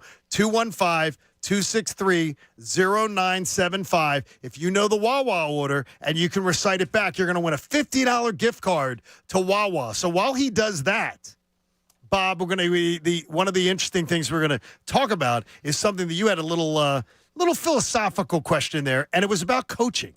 But it was really – I can't wait to hear where this is going because I have no idea what you were thinking. Me neither, to tell you the truth, because when you brought it back up, I was thinking to myself, what was I thinking when I was about to fall asleep last night and I sent in my stuff? Well, you did. But my question to you is this, and it's just a fun off the track little thing here. Keep the teams who they are now. Keep the Phillies, Flyers, Sixers, and Eagles, the teams that they are now. If you could bring in any coach to coach that teams through the years of Philadelphia, not any coach anywhere, coaches that have coached those teams in Philly, who would it be and why? Okay, so think about that question. And if you want to join in, you can at 610-632-0975. Pat and I will get our answers together, but we want to try Fred in Port Richmond. Fred, do you know the order today? Yes, I do. How you guys doing? Doing all right, Fred. Good, Let's Fred. see what you can do. You got a large pound soda. Okay, fine. You got an Italian shorty. What's the X? With oil. Oh, there you go. You got an orange bag of Hertz barbecue chips. I think that Fred in Port Richmond's a winner, Bob. Good job, Fred. Good job, Freddie. You got a $50 gift card to Wawa. Congratulations. Hold on a second, Fred. And we thank Wawa. Wawa's got you covered with gift cards for everyone on your shopping list. Happy holidays from Wawa, and we appreciate the folks at Wawa. And Pat goes multiple times a day. I can't say I'm a multiple times a day Wawa person, but you are multiple. Twice. You like Wawa. You'll go off. Well, he went before and after his game last night. Yeah, I went before to get a cold brew, and then afterwards to get some food. So you didn't go to skate park Wawa. You didn't go to mine. No. Okay. This was the Oaks Wawa. The Oaks Wawa. There you go. All right, let's say good job, Fred, in Port Richmond, and thanks, Wawa. We appreciate your support of the show. So, Bob, it sort of makes me rule out. Like, I could say, hey, John Tortorella's doing such a fine job with this team at this time, then that rules out me bringing back Keenan or anybody. Okay. Going and stepping there. And this is no slight to the current coaches at all. Just wondering if you would love to see a certain coaching style matched with a team that's made up here right now. And Nick Nurse, I also rule out because I'm really enjoying that. And I like the chemistry he's got going with her right now. So it came down to, and Nick Sirianni, I'm not touching. I'm going to baseball. And it seems easy. But to me, I want Charlie Manuel in there. I want Charlie with this bunch, and I think things would be done with more structure and a more traditional approach, and I would like that. I would like to know 5 out of 7 nights that probably the lineup's going to be the same. I would like to know that there is thought process to a more traditional batting order. I wouldn't see Ryan Howard. I'm not going to see Ryan Howard batting leadoff, as Pat's brought up many times as an example. It would absolutely be how he goes about his business. Always was comforting to me because I felt there was a stability to it, and Charlie Manuel's the guy. By the way, when he was hired, I said, "Really, Charlie Manuel's the guy you're hiring?" And he ended up being a legend. And Charlie was the greatest. How about yours, Pat? Charlie's a great one. Don't think anyone would complain if Charlie Manuel came back for sure. Mine is Shane Steichen. Really? It's not a head coach. That's an interesting one. Because you know what? I can't really complain about the head coaches here. Like John Tortorella's getting the most out of this group. And then Nick Nurse, the jury's still out. It's way too early for me to go, okay, I need to replace him. You look at baseball, like I liked what Thompson has done. I mean, the results are kind of there, but I'm not going to complain if you want to replace him. And then you go football and you go Sirianni. Well, how do you complain about what he's done? I mean, his record's incredible. So I'll go to a coordinator. I'll go to Shane Steichen. Like, I think this offense is much better if Shane Steichen is the OC. So do I. All right. Now, as I said, I do want to preface this by saying this is not a slight at all on the head coaches that are here right now. Exactly. I'm not saying, they'd be better if they had this guy. Here's why I threw this out there, because I had a crazy thought in my head. Oh, you always do. Let me do. I do, especially after, I went out for a little bit last night. Yeah. All right. Let me ask you this question. Do you think this Eagles offense is good enough to go to a Super Bowl? Yes. Yes. Do you think their defense is good enough to go to a Super Bowl? Today, no. Yes. Because if I think the offense is good enough, I think the defense is good enough. So I'll put it this way. If you could get your defense to play at a level and not have to worry about your offense, and you had to get your defense to play at a certain level to make sure you go to or win a Super Bowl, who is the coach that you would bring in? I just described what he did perfectly. He didn't care about the offense, and he made the defense one of the best in the league. Defense. Could you imagine that? Oh, Buddy Ryan's defense would be wild. Yeah. But he was a terrible He didn't care coach. about the offensive coach. He was just go score touchdowns, and we'll make sure the other team doesn't. I was thinking of that last night. Would I really like to see Buddy Ryan? Because those times when he came in here, and yes, the most overrated coach here, didn't win a playoff game. We all know. But, God, when he came in here, we have to admit how fun it was. Oh, yeah, it was fun. It was fun. It was wild. They went down to Chicago. People don't remember the Fog Bowl. Pat, I don't even think you were born. Were you New for Year's the Fog Bowl? Eve. What year? 88. No, New Year's Eve of 88. Just missed me. Yeah, I mean. That's wild to me, Pat, that you weren't born. That was one of the funnest sports days of my life. The Fog Bowl? Because it was a turnaround of the football team, and you thought, man, Chicago's one of the best teams out there. You're going to go in there. Buddy Ryan had the team go past and honk the horn at the stadium when they got there. I was coaching at the time, so me and a buddy opened up the gym, and we played basketball for a couple hours, and then went and had beers and watched the Eagles game and all, and you couldn't see any of it. It was terrible. You could not see any of it. No, you couldn't see the game. Like, you couldn't see it. It was crazy. That was a wild one. But, yeah. That's a good answer. And you both went coordinators. He was a head coach. But, I mean, no, but I know. But you both went coordinators, and it's weird because my thought process immediately went to the guy that oversees it all. But there are so many good specialist coaches that have gone through this town. Yeah, I went a funny route. Like, Larry Brown's the best basketball coach I've ever seen, heard of, or been around. So, obviously, I would take him at any time, any place for any team. But I just thought it funny. I wonder if you had a coach like Buddy Ryan come into this team, said, offense, you go take care of yourself. Somebody watch them. I'll get this defense to be really good. He'd be fighting Sirianni for attention, though. It'd be funny. Hey, Joe in Bethlehem joins us. Joe, good morning. You're on the Fanatic. Joe? No, Joe. Joe in Bethlehem had somebody, too, in mind. Damn. In that coach conversation. I think he had a good one, too. I think, what was your mind reader? What do you think he would have said? I don't know. I'm just wondering with that. I'm trying to get Joe to call back. It is funny, though, that we've seen, like, Pat, what you said about Nick Sirianni. Don't touch Nick Sirianni, in my mind. Too much success. Yeah, I know I kind of cheated on the question there, Bob. I don't think you did. Yeah, no, he did. No, I did. I mean, it's supposed to be head coach. But if he's not stealing our ideas, then he's cheating on a question. Are you done? Now I am. Hey, we want to thank the 76ers. 76ers came by today with some City Edition gear. Their 4th generation City Edition gear. And the Reading Terminal Market is one of the spots they're really prominently focused on this year. And in fact, the Sixers are going to start selling their 4th edition City Edition gear today. But tomorrow, a pop-up shop is opening at Reading Terminal Market tomorrow. Oh, is that what it is? A pop-up shop? It's a pop-up shop. Oh, I thought you said a Not pop-up. No, Not I thought pop-up you said running a the shop. pop-a-shot. Oh, no. It's a Like where you shoot. Oh, okay. pop-up shop. I love that. At tomorrow at Reading Terminal Market. And you will be able to buy a T-shirt there that you cannot get anywhere else unless you go to the pop-up shop. So if you're really into it, and the Sixers do a great job with their City Edition gear, and they take chances.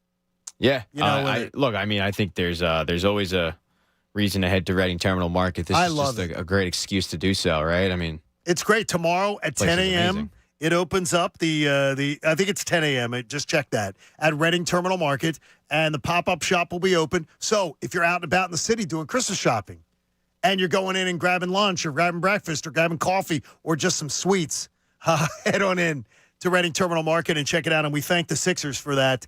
The City Edition gear. I was about to say, if you start naming every food you can grab there, we're gonna be cutting into Tunis' show. See, I'm going to Smucker's. I'm going to Smucker's for breakfast. I go to Byler's for the donuts. Byler's is great. Love that. And then I go to Miller's for the pretzels. Not bad. And then I finish it off with Herschel's for the Reuben. You can't do all of that at once. Herschel's is I'm great. a huge Herschel's fan. You couldn't do that in one visit, though. Well, no, I mean the pretzel I'll eat in the moment. The donuts are for later, and the Reubens for the moment as well. Right after the pandemic, we took the kids down because they had never been to Reading Terminal Market. So we took the kids down. I don't know if I had all of them or not, but the looks on their faces, and I remember saying, I think it was to Jenna, like, what do you think of this? She's like, this is nuts. You know, to see somebody see Reading Terminal Market for the first time. That's a treat in and of itself. We would always stay downtown when we would visit, when we would come home. And so we would walk over there and usually grab something every single day. Liv loved it. And she still now, as a city resident, she now loves going over to Reading Terminal Market and checking it out. I got to tell you this. One thing is making me feel really, really great about the Eagles this weekend. And I say great. So I'm going to say great about it. Is that the Eagles are still in the driver's seat. And I've loved all the vibes coming out of the NovaCare Center this week. I've loved the messaging, and maybe I put too much into sound bites and listening to what players say, and that maybe it seems, but this week didn't seem scripted to me. It seemed as if it was a team that was resolute in, first of all, one thing, taking responsibility for the beatdown they got. We didn't get any whiny San Francisco 49ers excuse-making or double talk. They owned it. They wore it. And I always think when somebody accepts responsibility and they own something, they're going to work twice as hard to make sure that they don't have to own it again. And it's one of the things that I've loved this week. And I will say this, it's a veteran-laden locker room, so they should know how to rebound and understand what it takes to do it. But I got to give credit to the Eagles coaching staff, and that includes all of them, because I think it's a unified bunch. There was nobody going rogue in messaging. It's the same thing. I like the confidence that they showed. A little bit of swagger. This week. Yeah, I always found it best that, after an ass kicking, keep your mouth shut and, work harder. And that's what they did. Yeah, it seems like that's what they did. There is a bit of, like you mentioned earlier, pride there, which is good. Some of the guys, Lindros said it well. He said, look, there's not many players that haven't been there before. At some point in your life, you get your ass kicked in a sporting event, and you have to learn how to come back from it. That's great. The pride stuff's great. But unless pride comes out on the field and starts covering CD Lamb going across the middle, I just don't feel good that the Eagles are going to win this game this weekend. The Pat, how much do you read into what the team is? I know that I am the one who obsesses the most on what players say. Does it mean anything to you this week what the players said? Or didn't say? Or didn't No. say, right? No. That's just as important. Right, exactly. For me, not at all. Just because at this point, talk is kind of cheap. Like I like the message that they had, but in the back of my mind, I go, it's not going to matter until Sunday. We're going to find out how real that message is. I mean, they can say all the right things, but if they go out there and get smacked again, I mean, what's it going to matter? They could sit there and cower and then go out there and hammer the Cowboys, and now we're feeling good. You know what I mean? So I usually try not to dissect it too much. Well, you don't dissect it like I do. Yeah, I mean, look, I thought the message was better than I thought it was probably going to be, but ultimately we're not going to know until 11:30 on Sunday night. Okay, I mean, is the thing that Bob said though, Bob? That intrigues me even more. What they didn't say. Like, what they didn't say is just as important as what they say. Well, why did you get the hate for the 49ers? Why did the whining? Yeah, exactly. There's none of that out of that There's none of that out of that Eagles locker room. No, and people can say, well, because they know they got their asses kicked, and the 49ers thought that they really didn't have a shot because they lost their quarterback. Whatever it is, okay, fine. I always respected more. You're going to get beat. A lot of times, whether it's individually, as a team, however, when you're playing sports, when you're coaching sports, whatever. I just like the way they handled it, and I think they handled it the way you should. Next game, got to move on, learn from it, and move on. You know what surprises me, though, a little bit? And again, I'm not saying I doubt the man, but I always wonder my biggest concern was how Nick Sirianni was going to handle it. Because he's very emotional. And he sometimes is very over the top with his reaction to things. He impressed the hell out of me because he had poise with it. He didn't appear to overreact. He didn't give any messaging of overreacting to the loss. And I think that sometimes your leader, I don't know in a veteran locker room if they would follow Nick Sirianni, like these guys know what to do. Brandon Graham and Fletcher Cox and Jason Kelsey and Lane Johnson, they all know what to do after a big loss. They've dealt with it. They don't need him to tell them. No. But the younger players, I do think, learn from the veterans and do hear a message. And I'm impressed by how Nick Sirianni and his staff handled it this week. Yeah, I'm sure when Sirianni got into his car and drove home to Haddonfield from South Philly, he might have been pounding the steering wheel a few times over the Walt Whitman Bridge. We all were. Yeah, there may have been some select words that came out of his mouth on the drive home. He may have called his wife and said, make sure the kids are in bed and you might want to be up there too because I'm not going to be real pleasant. All of those things, yes, but he did handle himself publicly well. I'm sure in the locker room he did well. That's the good part of coaching. That's a major part that you bring up, John. That's a guy that he surprises me often. And I think that's a great thing. Because, again, it's just sometimes the way he goes about his business, I go, I cringe a little bit. I'm not all for the sideline annex. I'm not all for my head coach getting into pointing fingers and jawing with opposing players. I'm just not into that. But his results are fantastic. 24-5. I just, in the last 2 years, that's pretty incredible. And the Super Bowl. I think we kind of have to give. We talked about it a little bit at the beginning of the week, so I have to give kudos to the NFL, to the kid Greenlaw. Is that his name, Greenlaw? Yeah, the that linebacker? was very good, by the way. And Dom, they got in touch with each other, apologized. The NFL didn't go overboard and go crazy about. I like the way some people described Dom, and that was, look, he protects. And it doesn't matter if it's in the middle of the football game, whatever. He was separating and protecting his guy. Like I said, and I'm confident in saying this, I don't think anybody feels worse about being in the spotlight than Big Dom. I would imagine that's the case. Yeah. So I'm glad that it went away as quietly as he has been throughout his tenure with the Eagles. And Greenlaw, who, by the way, wasn't Greenlaw ejected in the NFC title game too? He's had 3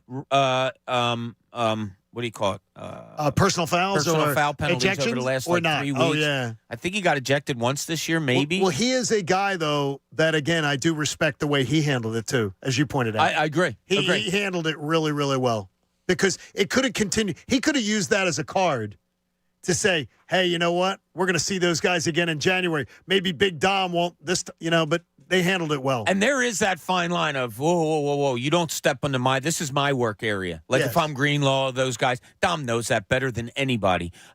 They could have gone that line also. They didn't. I was just happy with how everything was handled after the ejections on Sunday night. Did it surprise you, Pat, that the Cowboys have had a winning record every season after December 1st since 2015?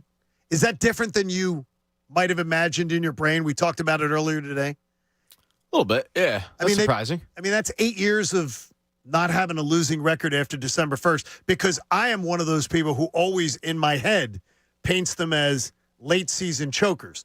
Now, that could also be postseason, where they're 2-3 in that same time period. So 8 years, 2-3 in the playoffs, where they win a wild card game and then lose in the title game, or they lost a wild card game to the San Francisco 49ers a couple years back. The same day the Eagles lost to Tampa Bay. They lost that game. So, but the Cowboys having that winning record, this is a different Cowboys team we're facing Sunday night. They don't have that same sort of, to me, that same sort of choker feel to them. I think it's a different Cowboys team than you faced a month ago. Oh, really? Okay. I do. Like Shefty said, they are rolling is right it the now. Just confidence factor you're talking about? I do. Look, you see the numbers they're putting up. We've all watched Cowboy games over the last few weeks. They're playing really good football, especially offensively. And they do seem to have a home swagger about them. 14 in a row at home. I watched that Seattle game. It was like, okay, anything you can do, I can do better type of game on the offensive side of the ball. Yeah, I don't expect the same mistake. If the same mistakes show up that did the first time the two teams played, stepping out of bounds, not getting into the end zone, I think the Eagles have a chance of winning. But I don't think the Eagles are going to go down there and win on Sunday. Pat, you say close win or win? Just win. I think close win. Okay. I think we're at times going to be pulling out our hair, but I think they do get it done. I think the Eagles get 2 turnovers, and that is what helps to propel them to victory. I'm expecting a track meet, an entertaining track meet, like a game like we saw last Christmas Eve where they just was punch, counter punch, and they're just going back up and down the field. And that was with Gardner Minshew.